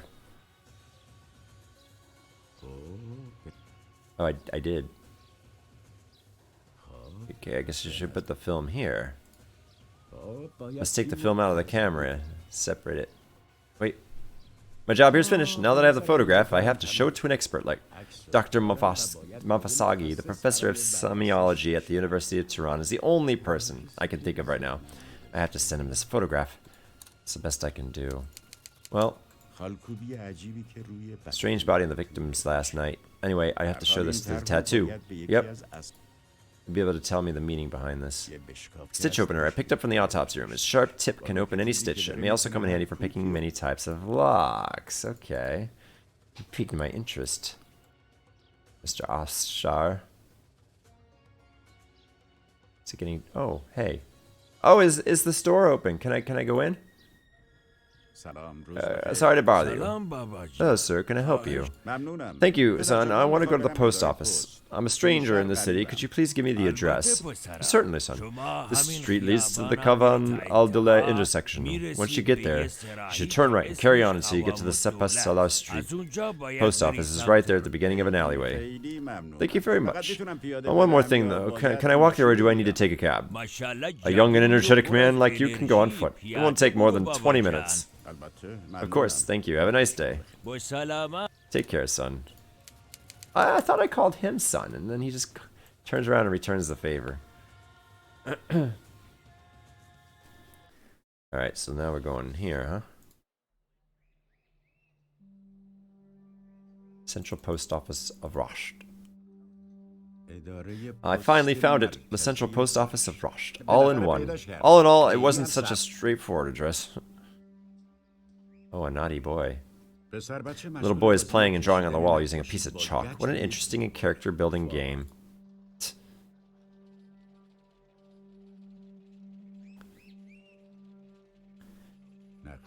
It's a map of the areas covered by the Central Post Office.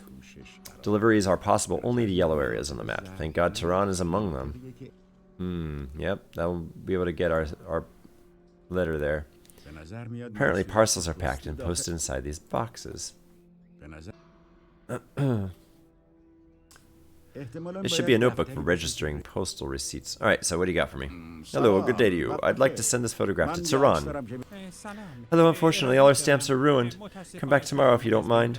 But it's urgent. How come you are out of stamps? Can I do anything about it? My naughty little son has ruined all the stamps. I put them in the closet to somehow repair them at night, and these naughty children won't give it a rest. I can help you. If you just tell me where the pieces are, I can attach them together. I've been keen on jigsaw puzzles since childhood. It won't be too much trouble for you. No thanks. Please just tell me where the pieces are. I put them inside the closet next to the boxes. Thanks a lot. I'll be here to help you when the stamps are ready. Oh, nice. We get a puzzle. We get a puzzle. Literal. I guessed postage stamps are inside this closet. According to the man who's in charge of this place, I need to organize the stamps. It doesn't sound difficult. Oh yeah, this looks easy. Like, boom. Wait, okay, yeah, it clicked into place. Easy. This one goes here. Yeah, like...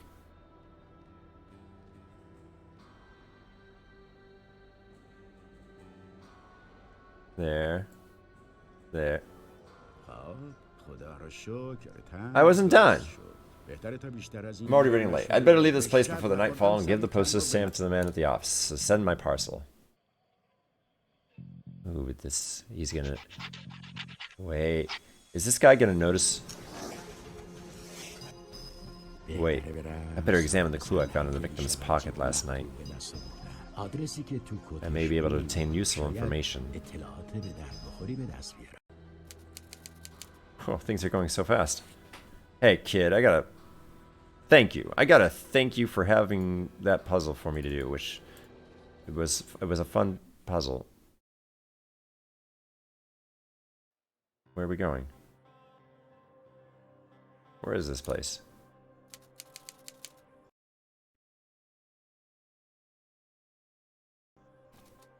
And just in case, you know, you never know sometimes about save files. Let me save over a second slot. Just in case. Hey, soldier. The soldier's doing the shopping for the officer's residence. I shouldn't bother him. The white fish. Oh, these fish are also fresh. You can't find fresh fish in Rosh. Where else would you find it? Aromatic and newly dried flowers. Aromatic and newly dried flowers. I guess they come from Kashan, the city of flowers and rosewater. Hey. Oh, I want the hammer. It'll go great with my bucket. A rack. Apparently you can find anything you could possibly think of inside this herb shop. This is the place that this business card came from. Rice. What could be inside these sacks except premium quality tarum rice? Evidently the shopkeeper's not behind the counter. However, I can hear voices from the back part of the shop. I guess the shopkeeper must be busy in the backyard. This amulet, which is supposed to protect the wearer against the evil eye, must be a traditional art of the local people. Like the Eye of Sauron? That kind of evil eye? These dried flowers from Kashan are without equal all over the world. They are excellent when added to yogurt. Ooh. Oh, wait. I hear something going on in the backyard.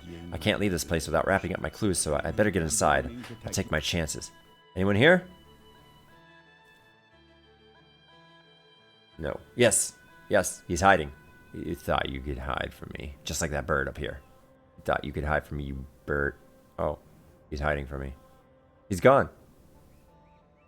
Okay, he's back. Distillation pot seems to be broken and unusable. That's because the nail is like... looks pretty strong.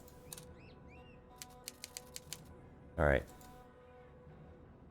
Can we put the nail in here? I don't know why I have to do this. As far as I remember, I'm a detective, not a handyman. Yeah, good point. that means we need to shoot it, right? Because that's what detectives are good at, shooting, right? No? Well, let's take this spindle. Seems like a pretty strong piece of string. It may come in handy for repairing the pot.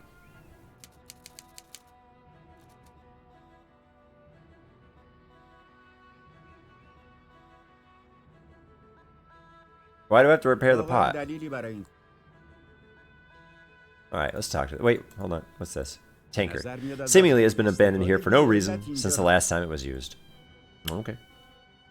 Hello, sir. I hope you're well. I have a few questions to ask, if you don't mind. Hello, son. Oh, my work here seems to be endless. I've been busy with this damn steam pipe since this morning. Dear sir, you must rest more at this age. Could I help in any way? Just tell me if there's anything I can do for you. Good on you, young man. The steam pipe got loose this morning and snapped it out of its place, and I don't know if it's broken or just needs some tightening.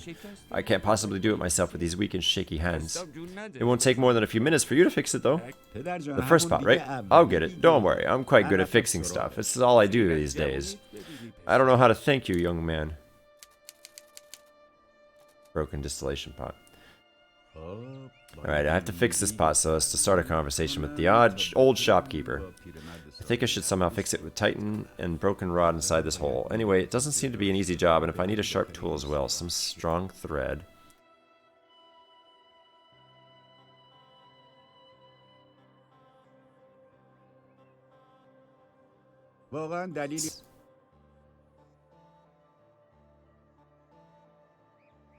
Great deal.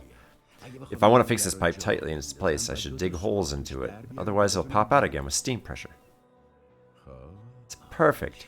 I'll stick the pipe in its place and somehow fix it tightly.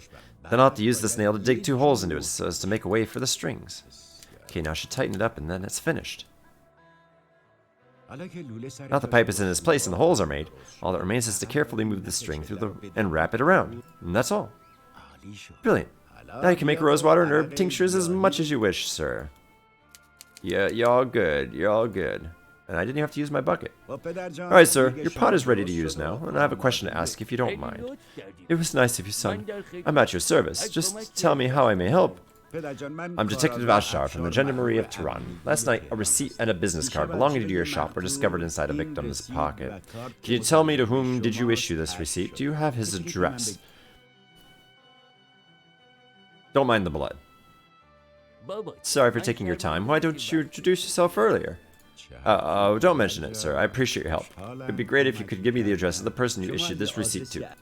Okay, wait a second. I'll check my account books and tell you. This guy doesn't look that old. Okay, well, maybe a second. I just saw his... Oh, wait, is that a mouse right here? There's wildlife everywhere. Yeah, there's a little mouse. And a bird.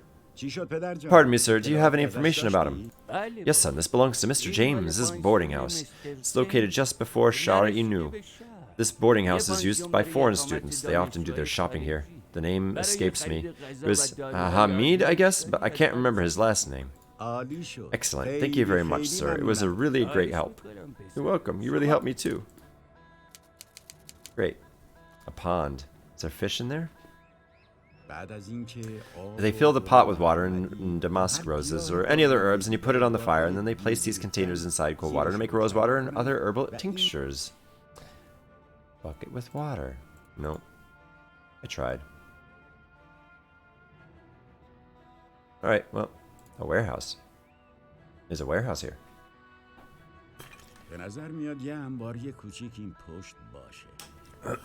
How do you know? How do you know you don't need any specific item? You've been finding very oddly specific items all over the place. And a warehouse which should have a hand-woven basket. What a beautiful hand-woven basket. An original art practiced by the ladies of Rosh. Yeah, how do you know that there's nothing in there for you? That's like the ripe position for you to go to get awesome items that you probably need. Like a bucket.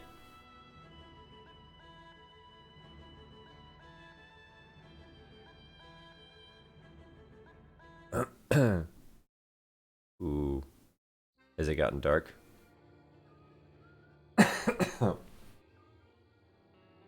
Beggar. Seems like a poor beggar. It's a pity I don't have any money on me to help him. I shouldn't bother him. How have we been acquiring things like that chemical for the dark room, for the photograph. Like, he just handed it to me. I didn't even need money. Like, money isn't...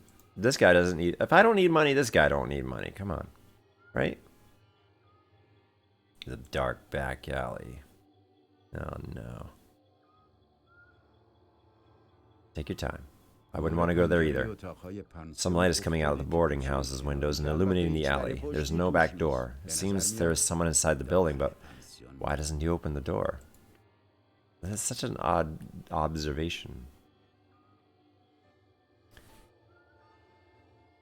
According to the address the kind old owner of the shop gave me, Mr. James's boarding house must be here. I better knock on the door and wait. No one's opening the door. I better ask the adjacent cafe bar. Perhaps they know where he's gone to. But not this beggar. Even though he's sitting right here. He has no idea, right?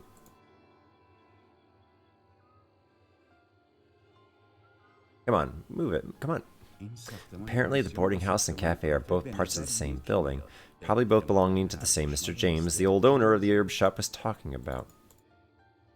Well, let's go into the bar. I mean cafe shop. It's empty.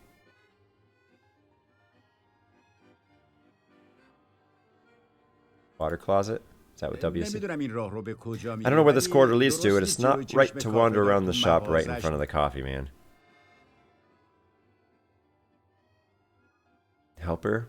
Let's talk. Ooh, food. I'm not so hungry. At least not right now. How about the cola? Ah, it is a Coca-Cola. Ha!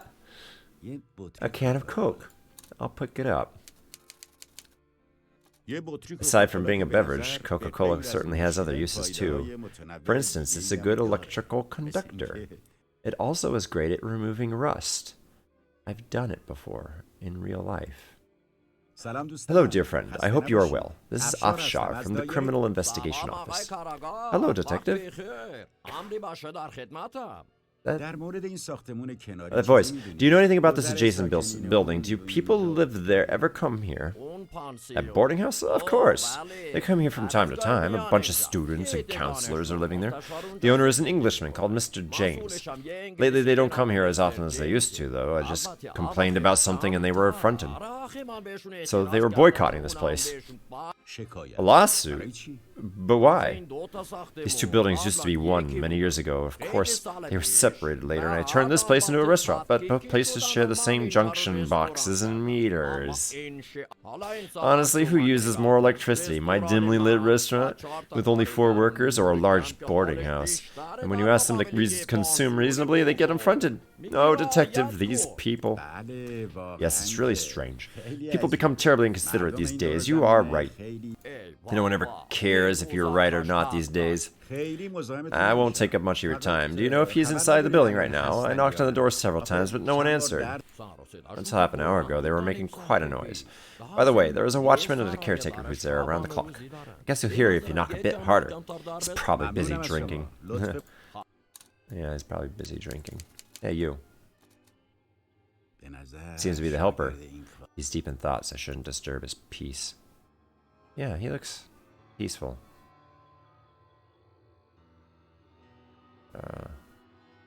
Well, shall we knock harder? As Coffeeman said, perhaps if I knock harder, the guard will hear and open the door.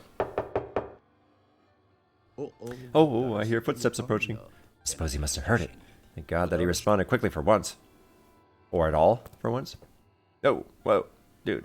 Open the door when you open the door next time. Hello and good day to you. What the hell are you knocking so down? Oh, go back inside. I don't want to talk to you.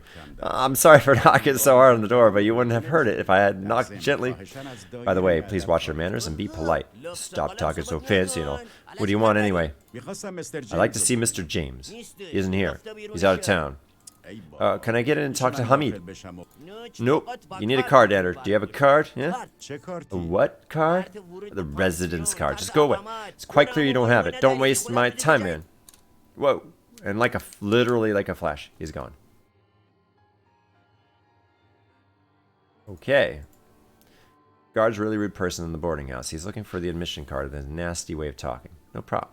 If you don't let me in through the door, I'll get in through the window. I'm sure he cannot be reasoned with, and I doubt I can bribe him, so I should go in with a contingency plan. But what is my contingency plan? Do I even have one? In such cases, the restroom can be convenient for thinking. Nah, I'd better get to the bartender as soon as possible.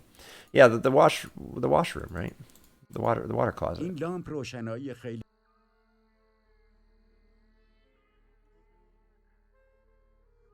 Hey, سلام مجدد. sorry to bother you. Could I ask a favor?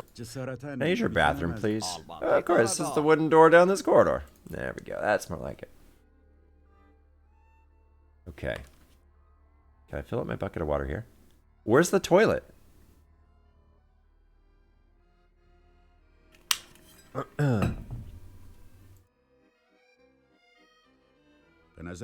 assume the shared corridor the coffee man mentioned must be behind this mirror, but I can't just enter the boarding house first. I have to somehow cut out the electricity. As these buildings have a shared fuse box, I can buy myself a little time, perhaps a few minutes or so.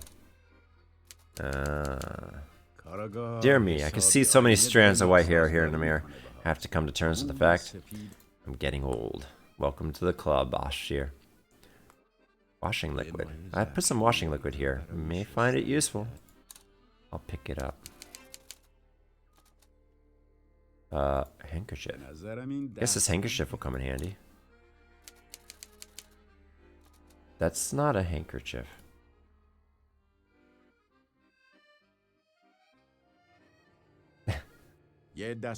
Piece of ordinary toilet paper, which of course absorbs water perfectly. Plunger. Now we're talking. Now we're... Wood is not an electrical conductor. I'll pick it up. What's with all this talk about electrical conductivity? I feel like a puzzle is due upon us. It's been a couple hours in. We should get another puzzle, right? Hey, where's your nearest electrical box? No reason. No reason at all. Let's go down the dark alley and go to the electrical box. Oh, what? No?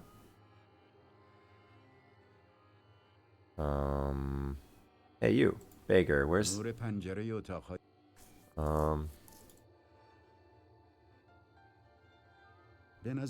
Yeah.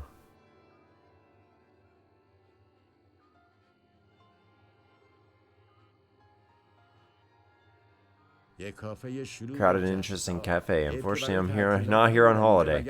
Otherwise, I could enjoy a Turkish coffee. It'd be quite refreshing.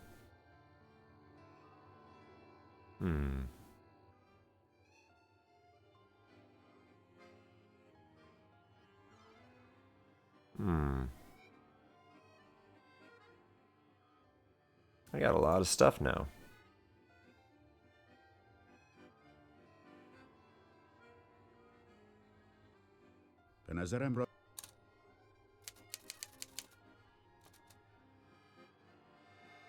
I think this mirror is a kind of cover for the joint door between the two buildings. The bartender said there should be a small iron door. I can move the mirror aside now and go through it, but I guess it would be wrong. I suppose I should make a distraction and get into action. I may go into the alley and cry out, or I may do something to light on the front of the door, so the power goes out suddenly and the emergency power comes on.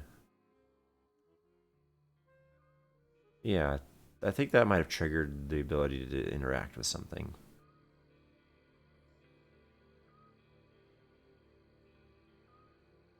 There's the lamp.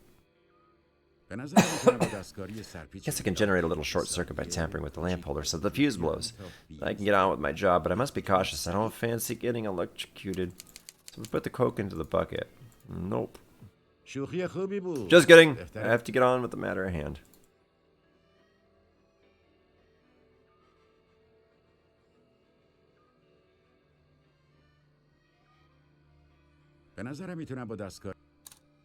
Tampering with it.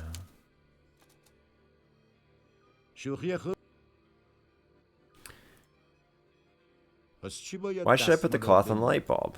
It's pointless. Is it? If you think it's gonna work, then I'll do it. There we go. Wet toilet paper. My age is approaching 50, but I haven't lost my sanity yet. I have no intention of committing suicide. I think it's practical. I'll do it. A combination of a wet handkerchief and a Coke metal can forms a perfect electrical conductor that makes the fuse blow. That's fine, but I may also get electrocuted myself. Let's put it on the end of a toilet plunger so I can shove the toilet plunger in there while holding the wooden stick that's not electrically conductive. Let's do a little sabotage. Or the rubber. We'll hold on to the rubber. That works. It's an incredible idea. I can unscrew the light bulb, push this wet cloth inside the hole or using the stick, and then click. There will be a small short circuit and electricity will go off. It's as simple as that. Oh, yes. Nice. I like that. That's a nice painting. Excellent. Now I should go and find the coffee man. Let's leave that guy alone. So dark and dark. Good day to you. Why did this happen? Does it happen frequently? Well, it's all because of this boarding house's high consumption, and the fuse is a shared one too. Of course it'll blow. I'm sorry for the inconvenience. You're welcome. Can I help in any way? No, there's no need. I sent my helper to fix it, but he isn't back yet. Damn, I have to do everything myself. I'll be right back. The plan is in action. We are, gonna snag the food. Where's the useless boy? In the end, I'll have to take care of everything myself. Move aside. Excellent. I must move quickly now. They'll fix the blown fuse before long. I shouldn't waste any time. According to the coffee man, electricity is out and the place is partially illuminated by a feeble light coming from the emergency power. All I need to do is unscrew the bolts with some tool or another, and I'll be able to pass. At least I hope so. Oh. Bucket? I feel like that tool has to be remotely acquired, right? Like...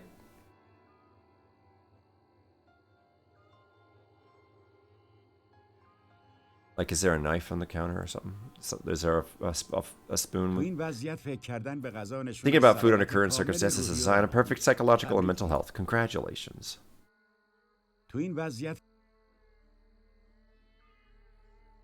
I'm missing something.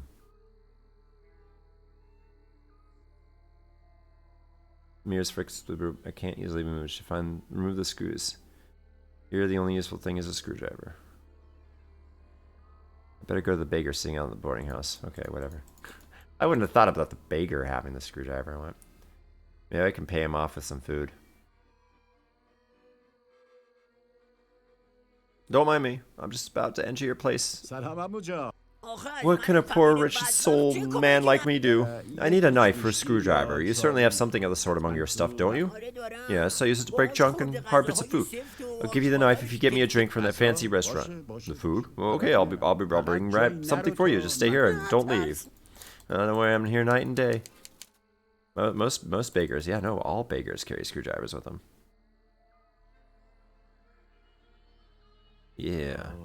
Satisfy the baker outside the shop. I'll pick it up. You know it.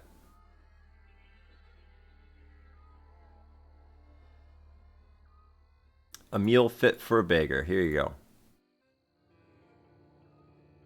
Here you are. Enjoy it. The real question is regular. Oh, good question. Now, could you please give me this? Yeah, watch him give me a Phillips, and I needed a regular. God bless you. I was so hungry. The screwdriver's on the ground right here. You can have it. So he sold his screwdriver for a meal. Now I have the screwdriver. I better not waste any time anymore. I must hurry up. They may reconnect the electricity at any moment. And me running back and forth, this guy. Nothing to be suspicious about at all. Let's get this job done. Now I need to unscrew the bolts using the screwdriver. Remove the mirror from its place and see what's behind it.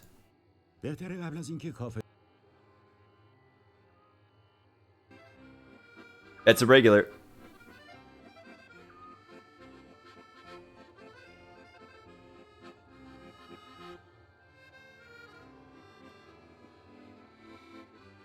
Clever.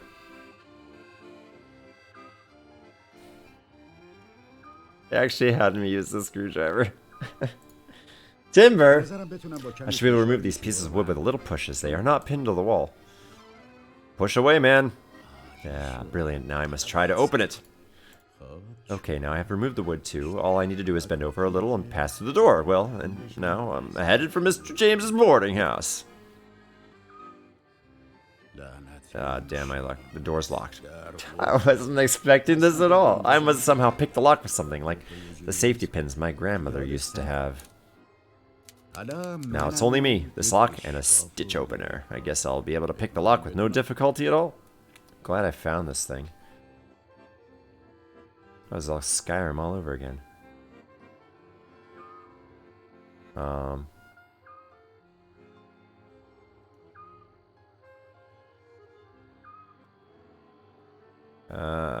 What am I doing?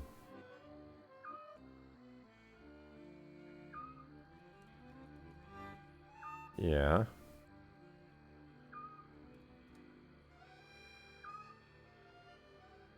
Yeah.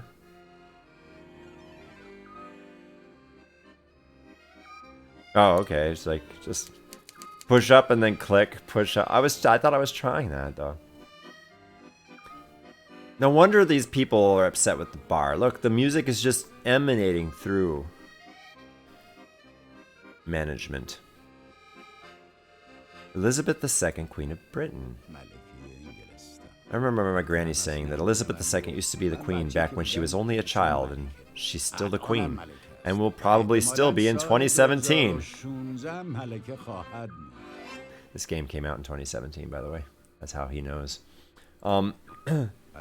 This is His Majesty's portrait, but there's no picture of the Prime Minister or Dr. Mossadegh anywhere to be seen. Guess there's no loyalty here toward the national government, which is nothing unexpected from someone British. Ah, the burn. Today's newspaper. I'd better have a look. Popular leader of Hero of East Nations, Dr. Mohammed Mossadegh's speech. If life is not conjoined with freedom and independence, it is not worth a penny. In this speech, he summoned that nation to heroism and self-sacrifice, and urged people to pay homage to the martyrs of that day and follow their path. He considers the insurrection of Tier 30 as the symbol of people's intellectualism to avoid. These days, the European governments and some internal traitors are doing their best to overthrow Iran's national government. Glad that nothing bad happened in Tehran and the riots subsided quickly. Alright, so we can go to the desk. Ooh, picture of World War II. Another map. Must be a photo showing the Allies' victory in 1945. Mr. James himself could be standing among these soldiers. Is that all we get as a photo? Ooh, a locked drawer. There's no other way. Alright, I'll open it. Ugh. It's locked to be opened. This deadbolt must be moved aside. If it is still in its place, the code must be wrong, and I should give it another try. Alright, we don't have the answer to this. Can I get out of this? Oh, 1945.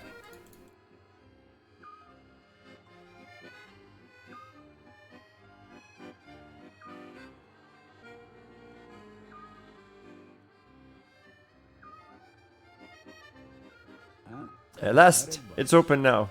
Perfect. That was a little too easy. List of the students. This must be the students living in the boarding house. That's exactly what I was looking for. Better have a quick look at it. According to the old man at the herb shop, I should look for the name Hamid. Hamid. There. Sharif. Room 43. I can see two names here. There are two people whose names are Hamid. Hamid Shahzavari at 39 on the first floor, and Hamid Sharif in the room at 43rd floor. Very good. Now I have to go to these rooms. I better start with Hamid Shahzavari's room on the first floor. See, it's kind of leading me into that. I didn't get to choose, did I? Confidential document. A letter from the Shah. What could it possibly be? I'd better have a look. Your Excellency, Mr. Fazlullah Zanai, according to the conditions of the country, I am required to appoint a knowledgeable and highly experienced person to take the control of the country's affair.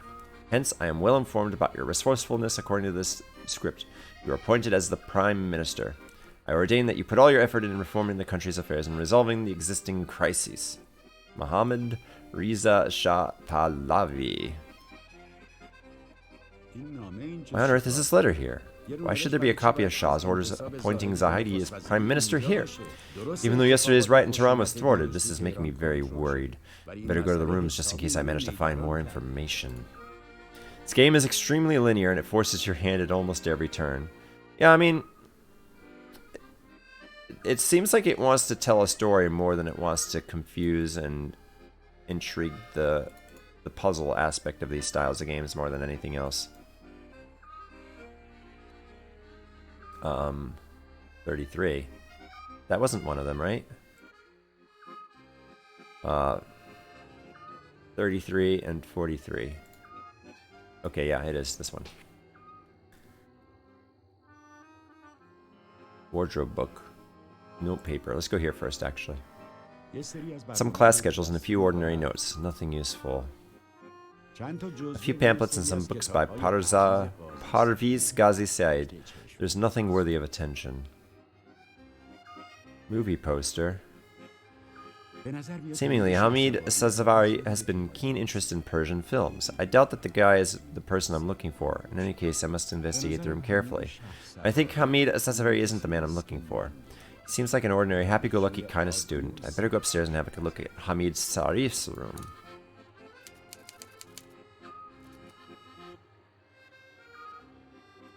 $40, 43 or 45? 43.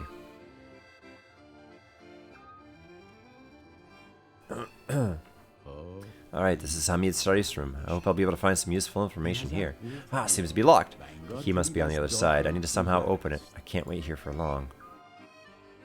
Bucket time! Nope.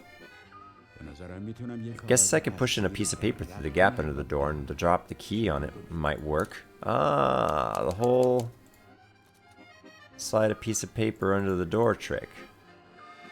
What piece of paper, though? I think I might have missed a piece of paper. Perhaps in the management room or in this room, perhaps.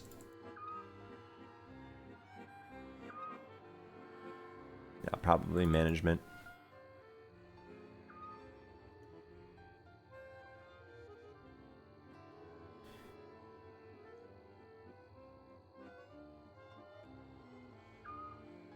Or a newspaper? No? Oh no. Am I missing an item I need? I don't have a piece of paper, right?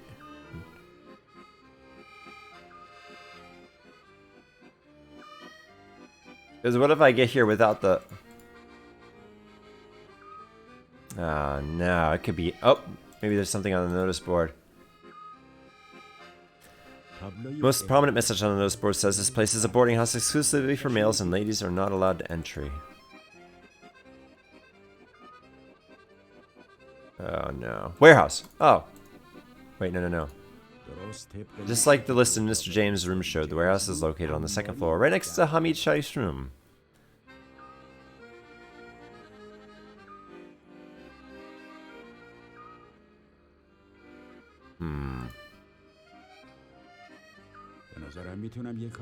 Push in a piece of paper through the gap under the door. No. I don't think anything I have will work. This gun's not gonna work. Painkill's not gonna work. I'm not gonna risk my journal. Well, I think we have to go hunting for a piece of paper, and thankfully and hopefully... Uh-oh. Okay, so what we need is in here then. I'm gonna go back to this one.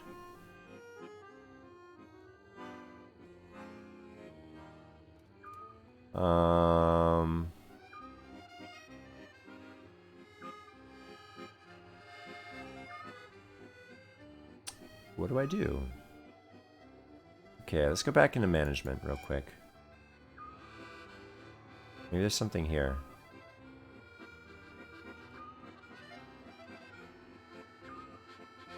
Ooh, what about this one? It's His Majesty's portrait, but there's no picture of the Prime Minister. Dr. Masada, anywhere to be seen. Oh, yeah. That's right. keys in the lock. Means somebody's on the room and the lights were off. This seems suspicious. I should open this door. I think I can slip a piece of paper or a newspaper. Oh. That's right. I forgot that I had the hand on it. That means I could take it. There we go.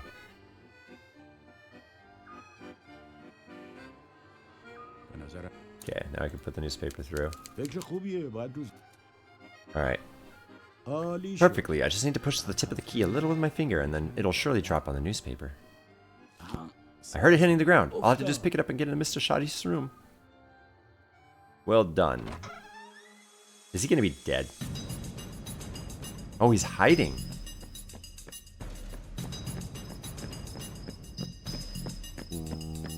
What? Oh, well, that was... these images under this nerve-wracking red light remind me of the most disgusting events in my life. What is this place? Deviant cult symbol? Large box? Full of stuff? Nothing like a piece of evidence giving a clue seems to be inside of it. This symbol must belong to a deviant cult. I remember reading about them a long time ago, but what is it doing here? Obscene and violent pictures and nerve-wracking signs and symbols? What is going on in this lad's room? What are these people doing? Some posters and photographs showing bizarre faces and appalling tattoos. This is really strange. Bunch of torn papers. They look like notes. I'd better have a look just in case they might come in handy. Oh! Thanks a lot, Another Doug, for the $10 donation. I really, really appreciate it. That's very generous of you.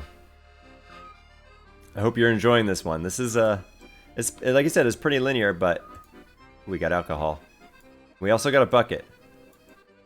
But definitely thank you so much. At the corner. Ooh, we got some kind of satanic stuff going on.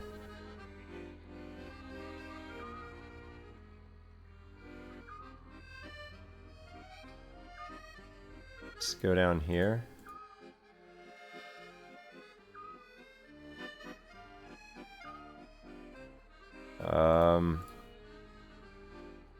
Okay. We got this together right here. It looks like... ah, okay. Okay, when you fit it, it fits perfectly, and then it's good. Okay. So, devil probably goes there.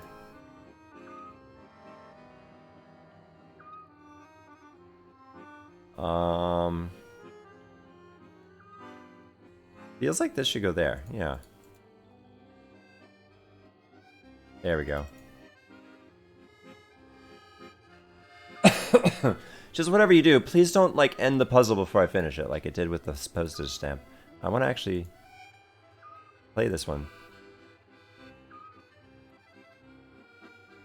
Where does this one go? Is that a red herring? Is that a red herring? That's a red... yeah, these are red herrings, right?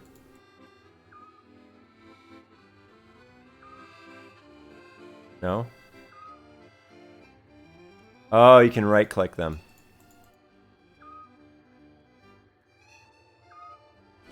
What kind of ceremony is this invitation letter for? Is tattoos in this invitation letter with a swastika?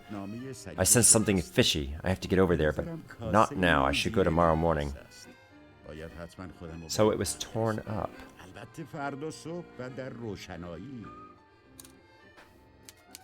That's not a swastika, that's a pentagram. That's probably what they meant to say. They need to be rotated, yep. Room's window. I didn't look out the window yet. Why would someone sneak into Hamid Sharif's room? Perhaps it was Hamid Sharif himself who ran away, but why? He just jumped out of the window and I couldn't arrest him. Damn. Closet. There's nothing special inside this closet that attracts my attention. Misshapen floor? Part of the floor seems loose and misshapen. I should conduct a closer inspection with an appropriate tool. Like a bucket. Or my pistol. Oh! I was right. The Colt M1911 comes in handy again. Metal orbs and metal lockbox and strange designs. Sheet of paper with some strange designs on it. I better pick it up, and I'm sure it'll turn out to be some use. The intrigue is in building. Switchblade knife. Well, let's just take all this guy's stuff. That's right.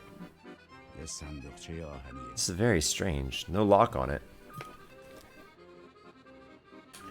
Let's just stand up after I pick up each item. It gets me the leg exercise, says. Don't skip leg day. Metal orbs all the same size and shape. Better take them. Those are the kind of orbs you like spin in your hand, right? I think now all I need to know, and I've collected the evidence too. I've gathered excellent information, especially about that suspicious place located on the outskirts of the city. I should go there tomorrow.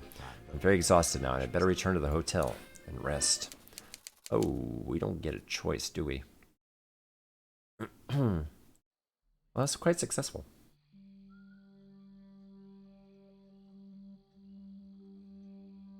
Going in.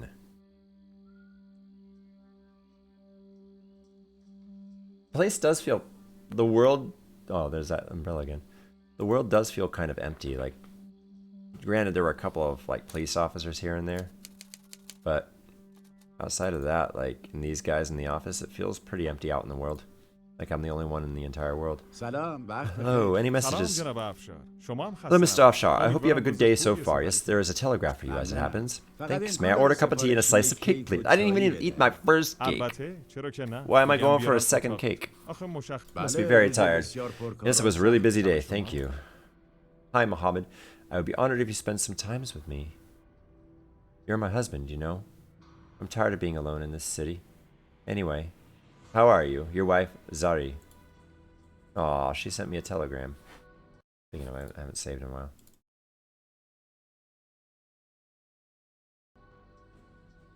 Alrighty. going to bed.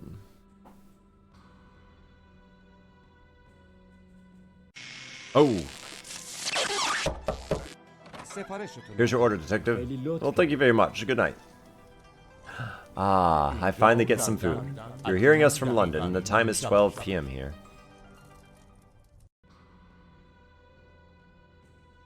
The usual suspects.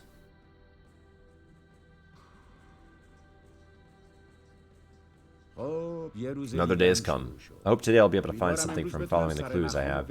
I should go to the suspicious address outside the city, and of course I have an appointment with Musala around noon.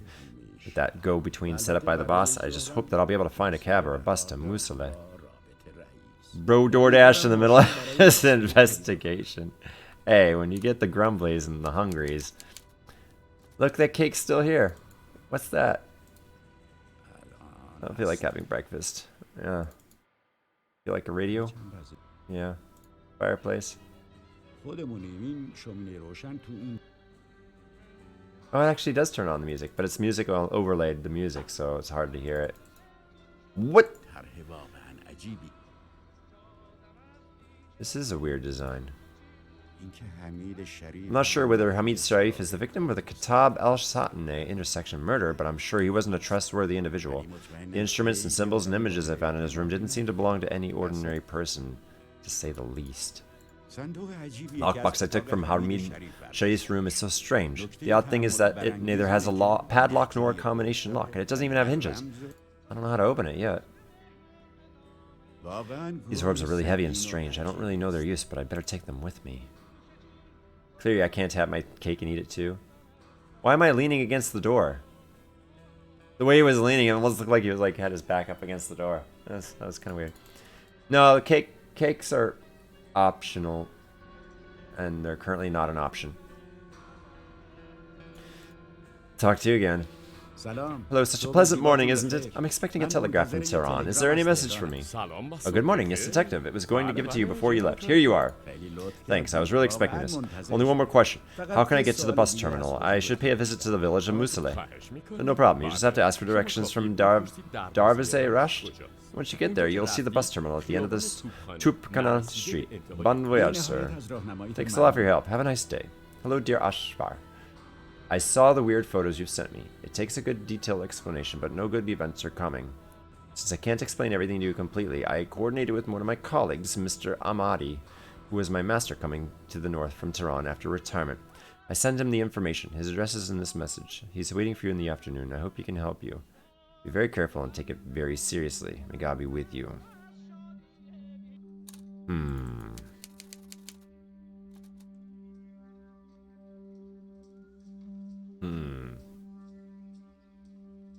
Things are getting a little rowdy, a little suspicious, a little uncomfortable, a little dangerous even. Oh, we can go anywhere now. I forget where he said to go to ask for directions. But let's go to this new place. Door. A bucket. Can I use the bucket on the bucket? Why do I have this bucket? It's the same bucket, almost. Wooden bridge. Let's go check out this wooden bridge. According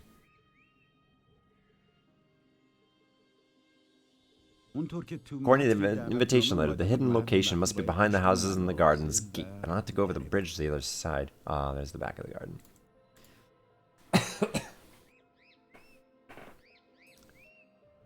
I really wish I had a house like this and made a living from keeping a few cows and sheep and not have to deal with all these rogues all the time. Yeah. Dealing with animals is way more convenient than dealing with people. Door is open, but it's inappropriate to enter. Oh, is it now? Says the guy who literally broke into another house just last night. Lake. What? And it's an oil spill. Pond full of dirty water, and the water seems to be stagnant for ages. Why are these oil barrels doing here? It must be full of oil, because apparently all the oil inside is leaked into this pond. Or the pond was created by the oil. What am I doing here? Bushes. Gardens in here. Whatever it is, it must be within this area. I have to be more careful. Soil can't reflect any light, can it? There must be something beneath these bushes. I'm sure of it. I have to uproot these, but I need an appropriate tool. It can't be done with bare hands. It's an incredible idea. I'll use a knife to get rid of these bushes. I hope I'll be able to find what I'm looking for. I was right. The door was right beneath these bushes. Excellent. Now I have to open it carefully. Get inside. Hope it's not very heavy. Ah, it doesn't have a rod or something to hold it up. We'll snap back. I should put something under it. Otherwise, I'll be useless. That's not a bad idea, but I'm not sure that an empty bucket will tolerate the door's weight. I'll have to think of something else.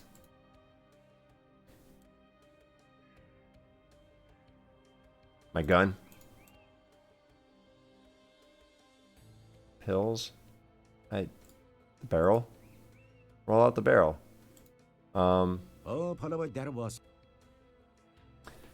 Really?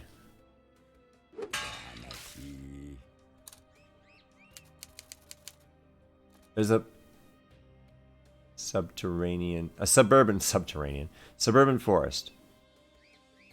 No, there's nothing useful here. I'm feeling that whatever I'm looking for must be here, but where? I don't know.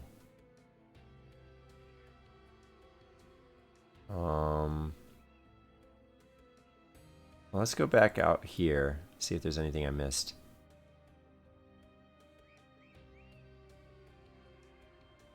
Oh, I popped out over here instead of over here.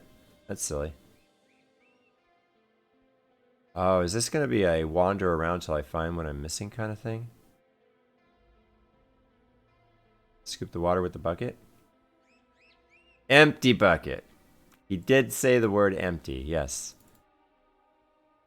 Yes, that's what it is.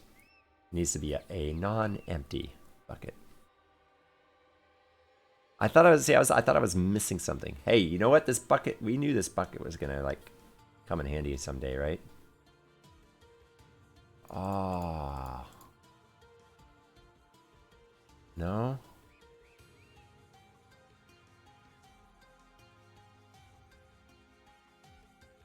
You know what? This has been... I should be able to... There is a bucket here. But an empty bucket can hold the iron. Better fill the bucket and then give it a try. And... Yes. So it uses the other bucket? I couldn't interact with the other bucket. There's a bucket here.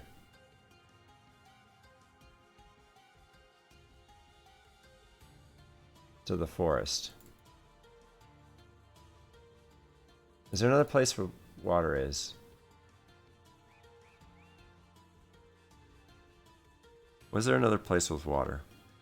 Yeah, the pond behind the herbalists, but I couldn't use the bucket there when I was there. Maybe the forest is something. I bet the sphere's in the bucket for weight. The route leads to the wild forest. I see no reason to go there. Smart idea, Doug. Put the balls in the bucket. I was thinking I had to fill it with some water. Perfect. I'm sure it'll work. Let's use these weird things. I don't know what they do. Alright.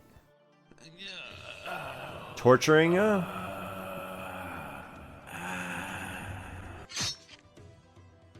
Oh my. Bad timing. Mr. Bucket. I'm quite certain that a ritual was going on here a few moments ago, but the place is absolutely deserted now. Okay, so it's not actively happening. What's going on here? I better return to the office. I must run a background check on Hamid Sharif. I should talk to Dr. Ahmadi about this issue too. Surely he knows what is going behind this gruesome show. Why would they need a heart? Right? What happened in that crypt? Who did hit me in the head? What am I doing here? I better return the crypt. Oh, I'm losing everything. No. What? No. I don't want to go back. Skull. Empty. Absolutely empty. There isn't a single soul around. There isn't a single sign that only an hour ago dozens of people were here. An illusion? Skull seems to be the only memento of that ominous trial. This was years ago, then. There seems to be blood, a corpse, a crucifix inside this altar. God, no one will ever believe this. I think I've lost my mind. Unbelievable. They have evacuated the place and transported everything. There's nothing here, not a single clue. Dear me, I was tricked. I better go to Masula. I shouldn't miss my appointment with the go-between the boss introduced me to. And we just leave the bucket with the marbles in it, huh? Hey, is your car okay, man? The driver seems to be busy fixing the engine. I mustn't bother him. Okay. A minibus. Yes. The minibus seems quite rickety. I hope I don't end up going to Masula on this. Caretaker's room. Okay, there's the back. Wait, no, that's where I came from. This will be the caretaker's residence. This door is shut and I see no reason to knock on the door. Because, you know, knocking never accomplished anything yet in this game. He's always had to do something other than that. Oh, now I can talk to him. Guess I just didn't click on him. Excuse me, I have a question. Hello, get on, please. Whoa, you were expecting me? I want to go to Masale. When will the minibus depart? What bus, man? The bus to Masale departed in the morning, and will return at night. Do you mean there's only one minibus departing from Masale? That's right. It's just one, which leaves in the morning and returns in the evening, the same day. And there isn't any other way? I must get there by noon. Your best bet is to hire a cab, and that's going to cost you about $1 billion. Thanks for your help. Okay, I guess we had Grubhub earlier, and now it's time to call an Uber, and this guy outside is going to help me. I guarantee it. Hello, excuse me. Is there any cab or bus from here to Masale? Masale? Why not if you're alright with the fare? No problem. How much will a round trip to Masale cost? $15. Excuse me, but isn't that a bit expensive coming from Tehran to Rosh? Cost me only $15. I admit it's not cheap, but given all the way from here to Masale and back, it's a fair price, isn't it? Never mind. Here you are, $12. Can we start sooner to get it over with before nightfall? Alright, but all of a sudden something is wrong with the car. It won't start. There's something wrong with it. You even cleaned the spark plugs, but it didn't help. We'll hit the road as soon as the car starts. I'm not bad at fixing cars. Let me have a look. I may be able to fix it quickly. I've fixed everything in this place. Well, go ahead then. Show me what you're capable of. What am I capable of again? This wire up here is like broken. Electricity cable seems broken. I should reconnect it. What a wreck. This hose looks like it's loose and should go somewhere. Like here, radiator lid. Among all the problems of this rickety car, putting my fingers on the most obvious one will not do any good.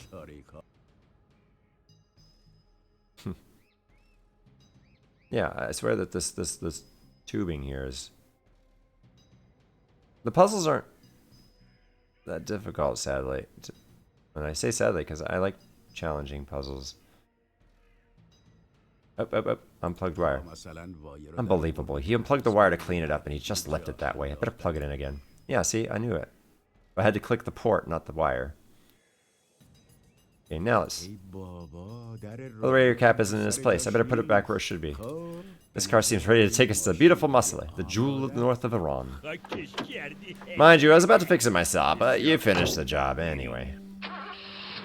I just don't like... I don't like Uber drivers who talk a lot, so just...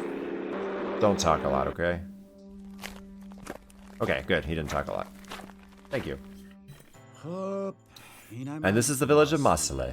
The road was so winding, but quite picturesque. I don't have much time until my appointment with the go-between set up by the boss, but why here? Can't understand. I should hurry up and then ask this question from the man himself. I feel like the cult is operating out of Masale. That's actually a nice picture there. Beautiful house. What a beautiful house. The architecture of this village is spectacular. The art of the building above is the roof of the one below. It gives a strange feeling to the environment. Want to have all the rides. Like, I better leave a 5-star rating. That guy took me here quite in a hurry, even though it was $12. This should be the house the boss mentioned, just before the mosque and the market end up at the stairs. That's it. I should ring the doorbell, because knocking doesn't work, and the hope the go-between is waiting for me. I guess I knock. See, knocking doesn't work. Maybe they're in the backyard. Better look around. He said he was going to ring the doorbell and he knocks.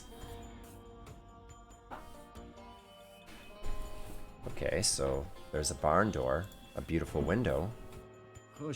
I envy the guy who sticks his head out of this window every morning and inhales this fresh and pleasant air. A straw. Oh, I missed the straw. Oh man, that was the last straw. Oh no. That is the last straw. The door is shut with the force of the wind, and now it's locked from the other side. I'm stuck inside barn. Lousy luck again. All we got is a cow. Yep, cow. What a giant and adorable cow. It's busy eating and pays no attention to me. I'd better avoid messing with it. Rope, large cowbell. Yep, let's get ourselves a large cowbell. And a rope. Piece of long and strong rope. I guess it might be useful. I'll pick it up. Don't have a cow? I'll try not to. I don't have a choice. There's a rake and a pitchfork over there with relatively long handles, which look quite robust. They can come in handy. I'll pick them up. Hey, another bucket. Ah, he's not letting me pick the bucket. Haystack. There's a haystack for use for feeding the animals in the winter. Alright. The door was shut with the force of the wind, and it's locked. No way to enter whatsoever. My best bet is to make a little noise in case someone hears and comes to help. I'll give it a shot. This is pointless. I should think of something else to make a louder noise, otherwise I'll have to spend the whole night here.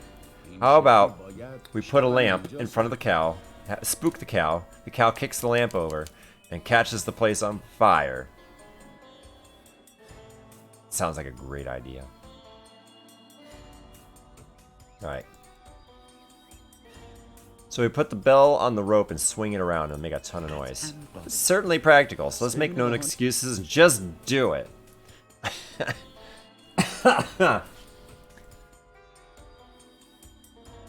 Another brilliant idea. That's practical. Oh, totally.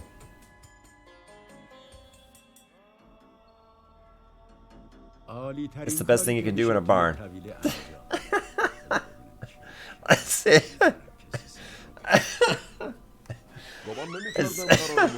I didn't know we were supposed to be at the barn. Boss hadn't told me this. I was looking for you too.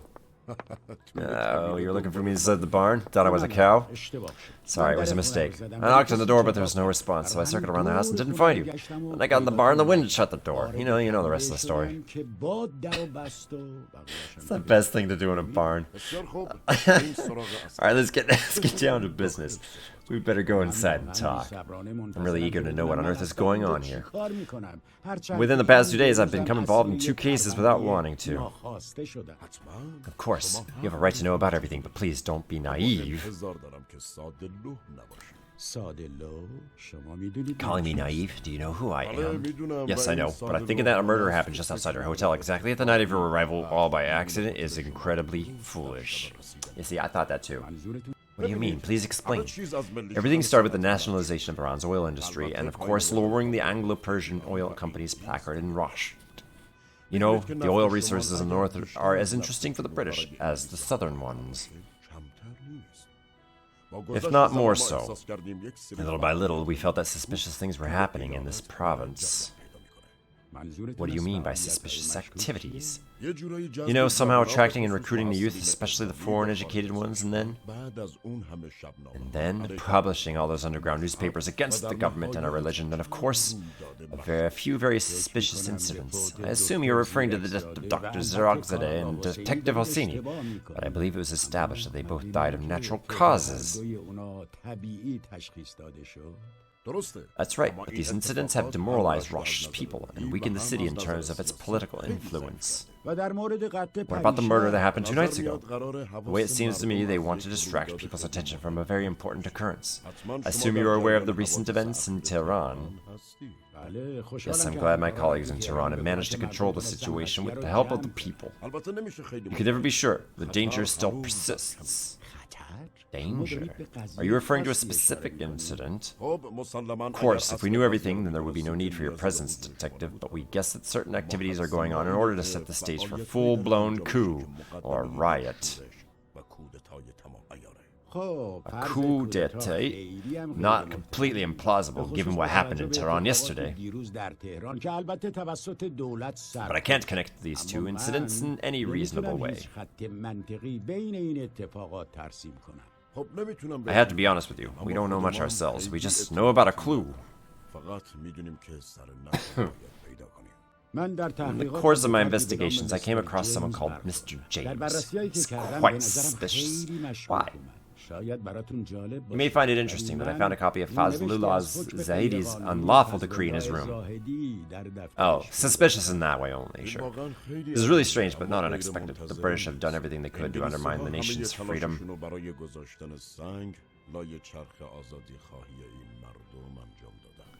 I hope it all ends well. I'm investigating the recent events, and this evening I have an appointment with Dr. Ahmadi, a retired professor at the University of Tehran. If I acquire any further information, I'll share it with you. If I acquire any other information, I'll share it with you. Yes. We believe in you, Detective Afshir. I hope you'll succeed. Well, me too. Thanks. Just one more question, though. Why are we meeting here? Why didn't you just give me all the information to Colonel Nasiri so that he could share it with me? You can't trust Colonel Nasiri. You asked 2 questions, Detective. I'll answer both. We met here because they are spying on us in Rosh. I thought it would be better. Yeah, I figured that. Part of it. They saw your mission at Masala, just as a recreational trip. As for your second question, I should say because walls have ears. I can't trust them. Okay. Your explanation was quite convincing. The feeling is mutual, Detective. Good luck. My job's finished here. I better go and find the driver so we can begin the return journey to Rosh. I must be there by afternoon to meet Dr. Ahmadi. This is quite a nice place. Where am I? Oh. Are we already back in Rosh? There's a pool. There's a pond. Large pond full of crystal clear water. It's fantastic for having a little swim in the heat of the summer. Geraniums. Oh. What beautiful geraniums. I remember my grandmother used to keep geraniums in her yard and look after them as if they were her loved ones. Maybe they were her loved ones. Afshar. Oh, this is unbelievable. This must be Dr. Ahmadi, and he's been murdered. But how? Oh my god, how? How did they find out about my appointment with him? So,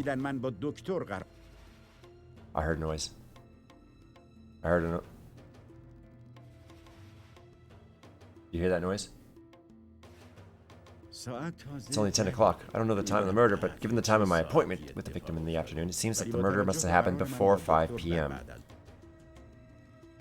We are quite the detective.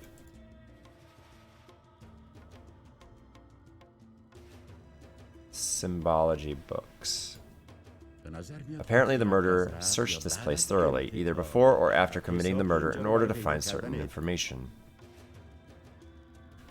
Dr. Ahmadi was an expert in semiology, and there are many books about semiotics in his library. Gaze. Dr. Ahmadi is staring at a specific point, I guess at the painting, but why? It's very peculiar. Maybe he was trying to look at the painting. Oh.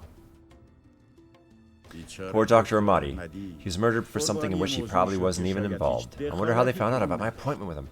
Where is this treachery stemming from? Oh, God, please help me take the revenge for all these innocent people. Note. Seems like a note, but written in red. That's weird. Better have a look at it. Is it written in blood? This is the consequence of being inquisitive. You'd better watch out, Dr. Afshar. Bloody murderers. Are you sending me threat notes now? I swear to my honor that I will take the revenge of all these innocent victims. I'm sure Dr. Ahmadi was revealed his secret to me in his last minutes. Whatever it is, it must be hidden behind this painting. But I better investigate the room more carefully without leaving out any evidence. Then I can deal with this freely.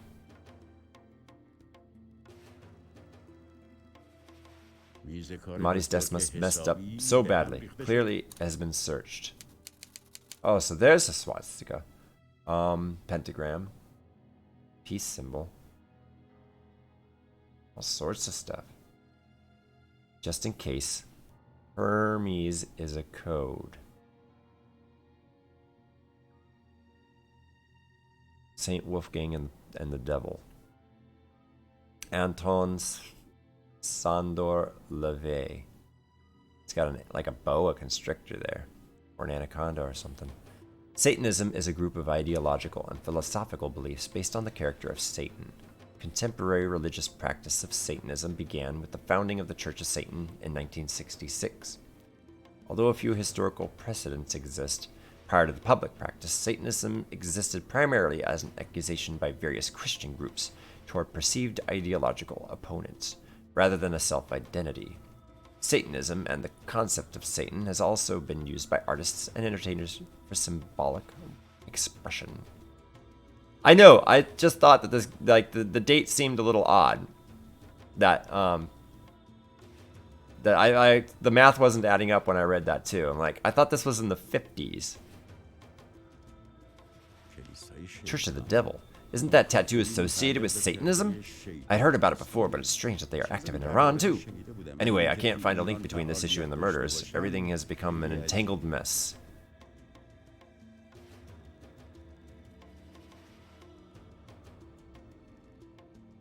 Well, maybe we can do this now. Now that I'm sure no evidence in the room is left unchecked, I can freely deal with this painting and the surprise hidden behind it. Hermes, right?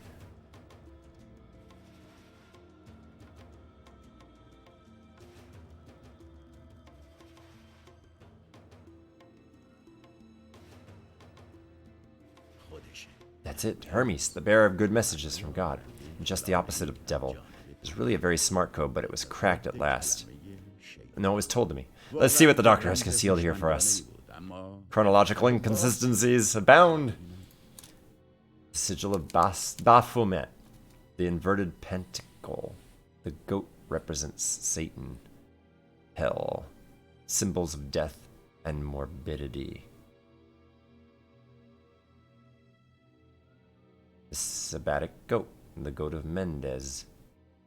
The four crowned princes of hell. Fascist imagery. The inverted cross. Don't move, detective. You're under arrest for murdering Dr. Amade. شوخی میکنی. Are you kidding? I just arrived here. Me? Me? Don't try to fool us, Mr. Afshar. You were caught red-handed. Everything is clear. You have been sneaking into the doctor's house. Set up. I've been staged. I've been framed. But you, I don't understand. What does this mean? این یعنی چی؟ This is ridiculous. I've never seen you. Wasn't that Gendarmerie when you arrived? Only later was I informed about your presence and rushed by my colleagues. Yeah, you were out. What was I supposed to do? You lying bastard, it all makes sense now. Wait. Put this murderer in the cell. We'll deal with this case tomorrow. ولم کنید. این یه پاپوش احمق. You're framing me. This is این یه ridiculous. شوخی مسخره است. It's insane. نه. In an evil and sneering voice. You are so naive, as I told you before. Last thing I need to do is get trapped in the custody cell. I'm stuck so badly. I must free myself as quickly as possible and deal with that wicked police chief. And all my stuff is gone, but my notebook. Hey. Yeah, let's actually read what it says. A cause in which people believe and support never fails, unless treason is formed inside it, such as a worm which corrupts an apple. I'm afraid the boss's contract, or better put, Rosh Commissioner, is a two-faced traitor. But it doesn't matter. I know how to stop this slime. I should get away from this detention in any way possible, get my stuff and the evidence from the dorm. Then I could expose this traitor. Just need to find a way out of the detention. I should search everywhere and hope to find a solution. Yeah. Yep, there's a bench. Yep, there's a door. Yep, there's a porthole. Yep, there's a bed. And there's a hope. Let's go to the porthole and look out. There's only one soldier standing guard outside this room. If I manage to open the door and can run away quite easily, I'm against violence, or else I'd overcome him, right?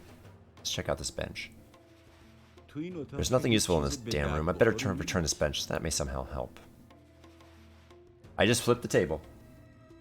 My mission here is done. Contrary-wise bench. A nail seems to be sticking out of that piece of wood. Let's see if there's any chance of pulling it out. Excellent, I pulled it out. Now I have a nail, and I know perfectly well what you can manage to do with a nail. Use it as a lockpick, baby. I don't want to lie down on this bed at all, because there's no feeling worse than being imprisoned, and there's no sleep more restless than in a prison. How would you know? Good idea. Maybe open it using this nail.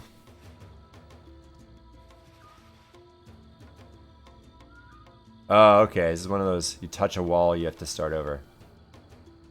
Yep. Alright, so I gotta get all the way out there without touching a wall. Oh, yuck. I have my mouse sensitivity pretty high, too. Oh, no.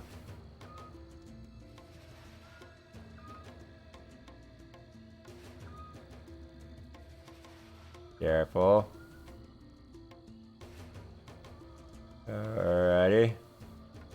This is a little diabolical.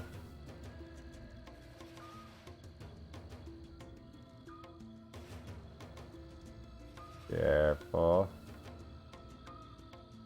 Can you believe we're not even halfway through right now? Okay, I was just looking to see the way through. And I see the way through. Ooh.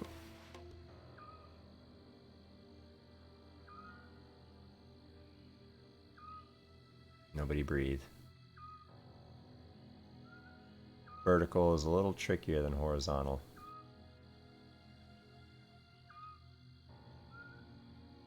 Oh, the suspense. Nobody blink.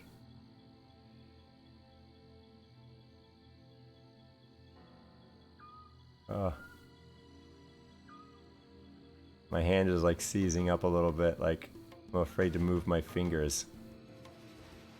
Like my wrist is the only thing moving right now. It's such a tiny little nail. I almost cut that corner too sharp. Oh, I better not hit anything. Oh, actually, you know what? I think that little blip is a checkpoint. Like, if I hit a wall now, I'm going to be taken back to that where that little circle went. Boop. Because why would they make you start all the way over? That's just not fun. Unless you're good enough to do it in one run. Like, very soon there's gonna be a little blip, watch.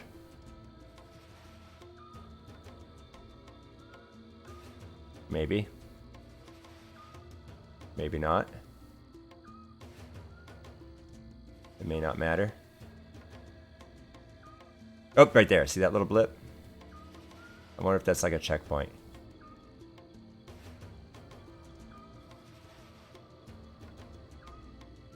Did I do it? Oh, I thought I hit a wall.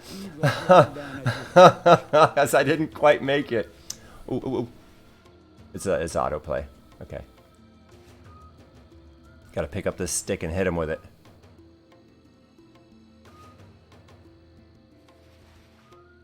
That is the worst guard. 1953. What is that? What is that? That was just... Okay, we gotta go to the bathroom. That was awkward. I need to find my confiscated possessions. They must be here. I'd better enter quietly. Lockbox. It's the same lockbox I took from Hamid Sharif's room. Seemingly they have come to like it and decided to keep it for themselves. I don't think so, you thieves. That's my lockbox I stole. Rogan, he's on my side. To keep the detainees' belongings here, I must find the box containing my stuff. I've written Afshar on this one. My stuff must be here. I should see which ones I can take, unless there's someone else named Afshar in this facility at this very moment. I'm glad to be reunited with my handgun. I was feeling lonely without it, and there is also a part of a book or manuscript written by Dr. Ahmadi. I should have a look. Alone in the dark. Satan will help me avoid responsibility. I made many sacrifices to him. The boiling point is at 100 degrees Celsius. Dr. Saeed. Oh my god, that's right. The boiling point is at 100 degrees Celsius. I should heat that lockbox to a temperature of 100 degrees Celsius. You know, I wouldn't have thought that after having seen that book title. I wouldn't have put 50 and 50 together like he did just now. Ah, here I have a pot and a matchbox, and of course water. If I'm not mistaken, first I need to boil the water and then put the lockbox inside it, not the other way around. I hope I'll be able to open it.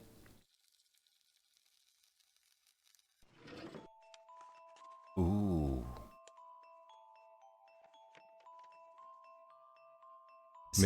September 1950.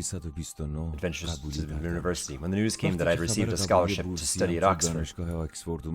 Ah, father and mother were ecstatic, but I was quite indifferent. Everyone came to congratulate me, even though I worked hard to accomplish this. Some jealous people attributed it to my father's status.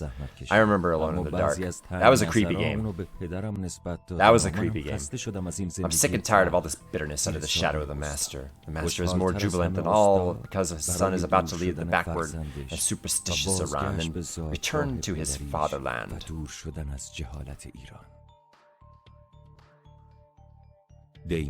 January 1951, London. It's dark and wet here in London. I'm beginning to miss the sun. Today I was informed of my mother's death. Rest in peace, Mom. In the end, I'm always lonely. I'm tired of this God who is always absent when he must be present. Yeah, maybe I will roll it. I'm tired of so many tragedies, but I'm glad to be under the care of the Master and in a powerful country, and not a wretched land like Iran, where my mother died. June 1951. I've been away from Iran for nearly 9 months now.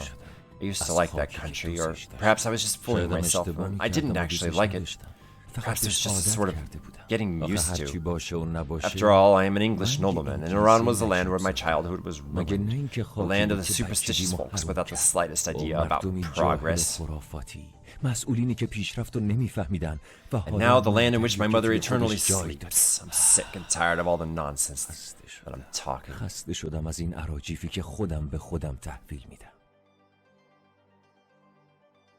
March 1951. I cried a lot today for myself, for the pleasure of others were getting out of torturing that victim today. Obscenities really transcend you. The Master says I need a period of return. He says that my devotion has diminished. He says that heresy is near me, or...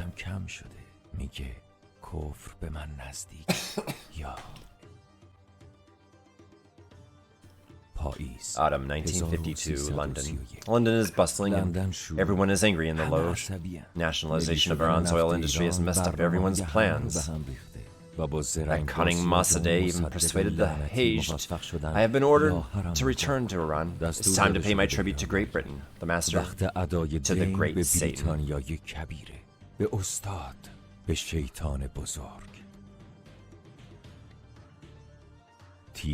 July 1953. My return to Iran was splendid. It was beyond my imagination. I don't know what my friends are doing these days. My friends.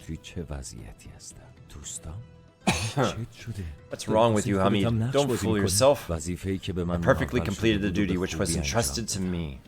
I kept his head underwater so long that he stopped breathing, and then I disposed his body in the river. He deserved it. A filthy nationalist religious scum. Well, it wasn't an accident. July 23rd, 1953. The Master informed me today about his decision to get rid of Mossadegh. Enough is enough.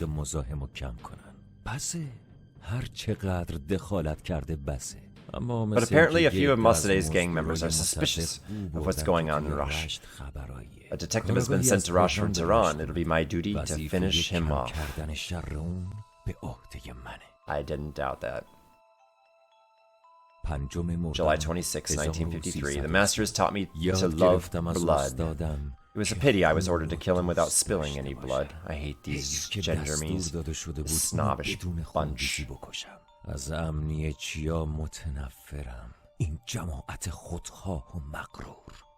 just got inside his room, disguised as a servant. 3 milligrams of adrenaline, a hard push, the great Satan tattoo, and death.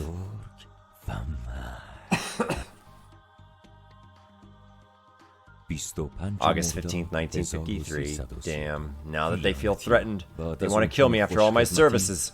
How is that foolish detective going to identify me? I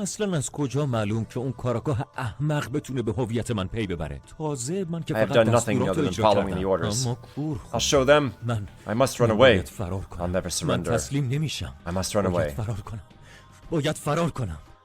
We gotta find him, right? We gotta get him back.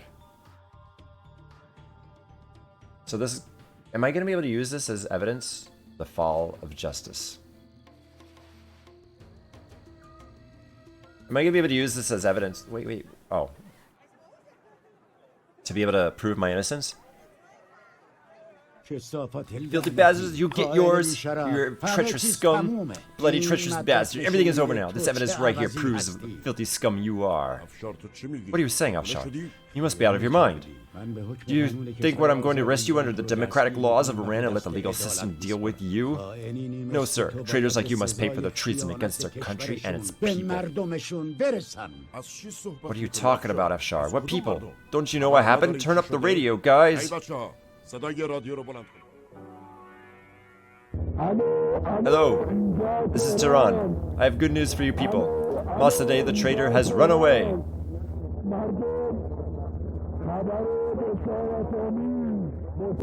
Earlier today, he ordered armed forces to shoot thousands of people with machine guns in Tehran.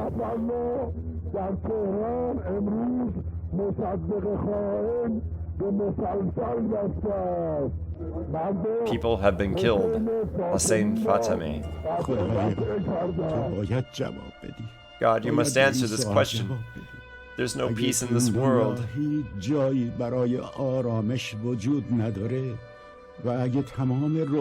If love and justice and freedom are nothing but illusions, then why are we here? Why? Oh, I know that square. I know I've been there. The 1953 Iran coup d'etat, known in Iran as the 828 Mordad coup, was the overthrow of the democratically elected Prime Minister Mohammad Mossadegh in favor of strengthening the monarchical rule of Mohammad Reza Pahlavi on 19th August 1953, orchestrated by the United Kingdom under the name Operation Boot, and the United States under the name Spajax Project or Operation Ajax. Mossadegh had sought to audit the documents of Anglo-Iranian Oil Company, a British corporation now part of BP, and to limit the company's control over Iranian petroleum reserves. This might be the end. Upon the refusal of the AIOC to cooperate with the Iranian government, the Parliament Majlis voted to denationalize Iran's oil industry and expel foreign corporate representatives from the country. After this vote, Britain instigated a worldwide boycott of Iranian oil to pressure Iran economically. Initially, Britain mobilized its military to seize control of the British-built Abadan oil refinery.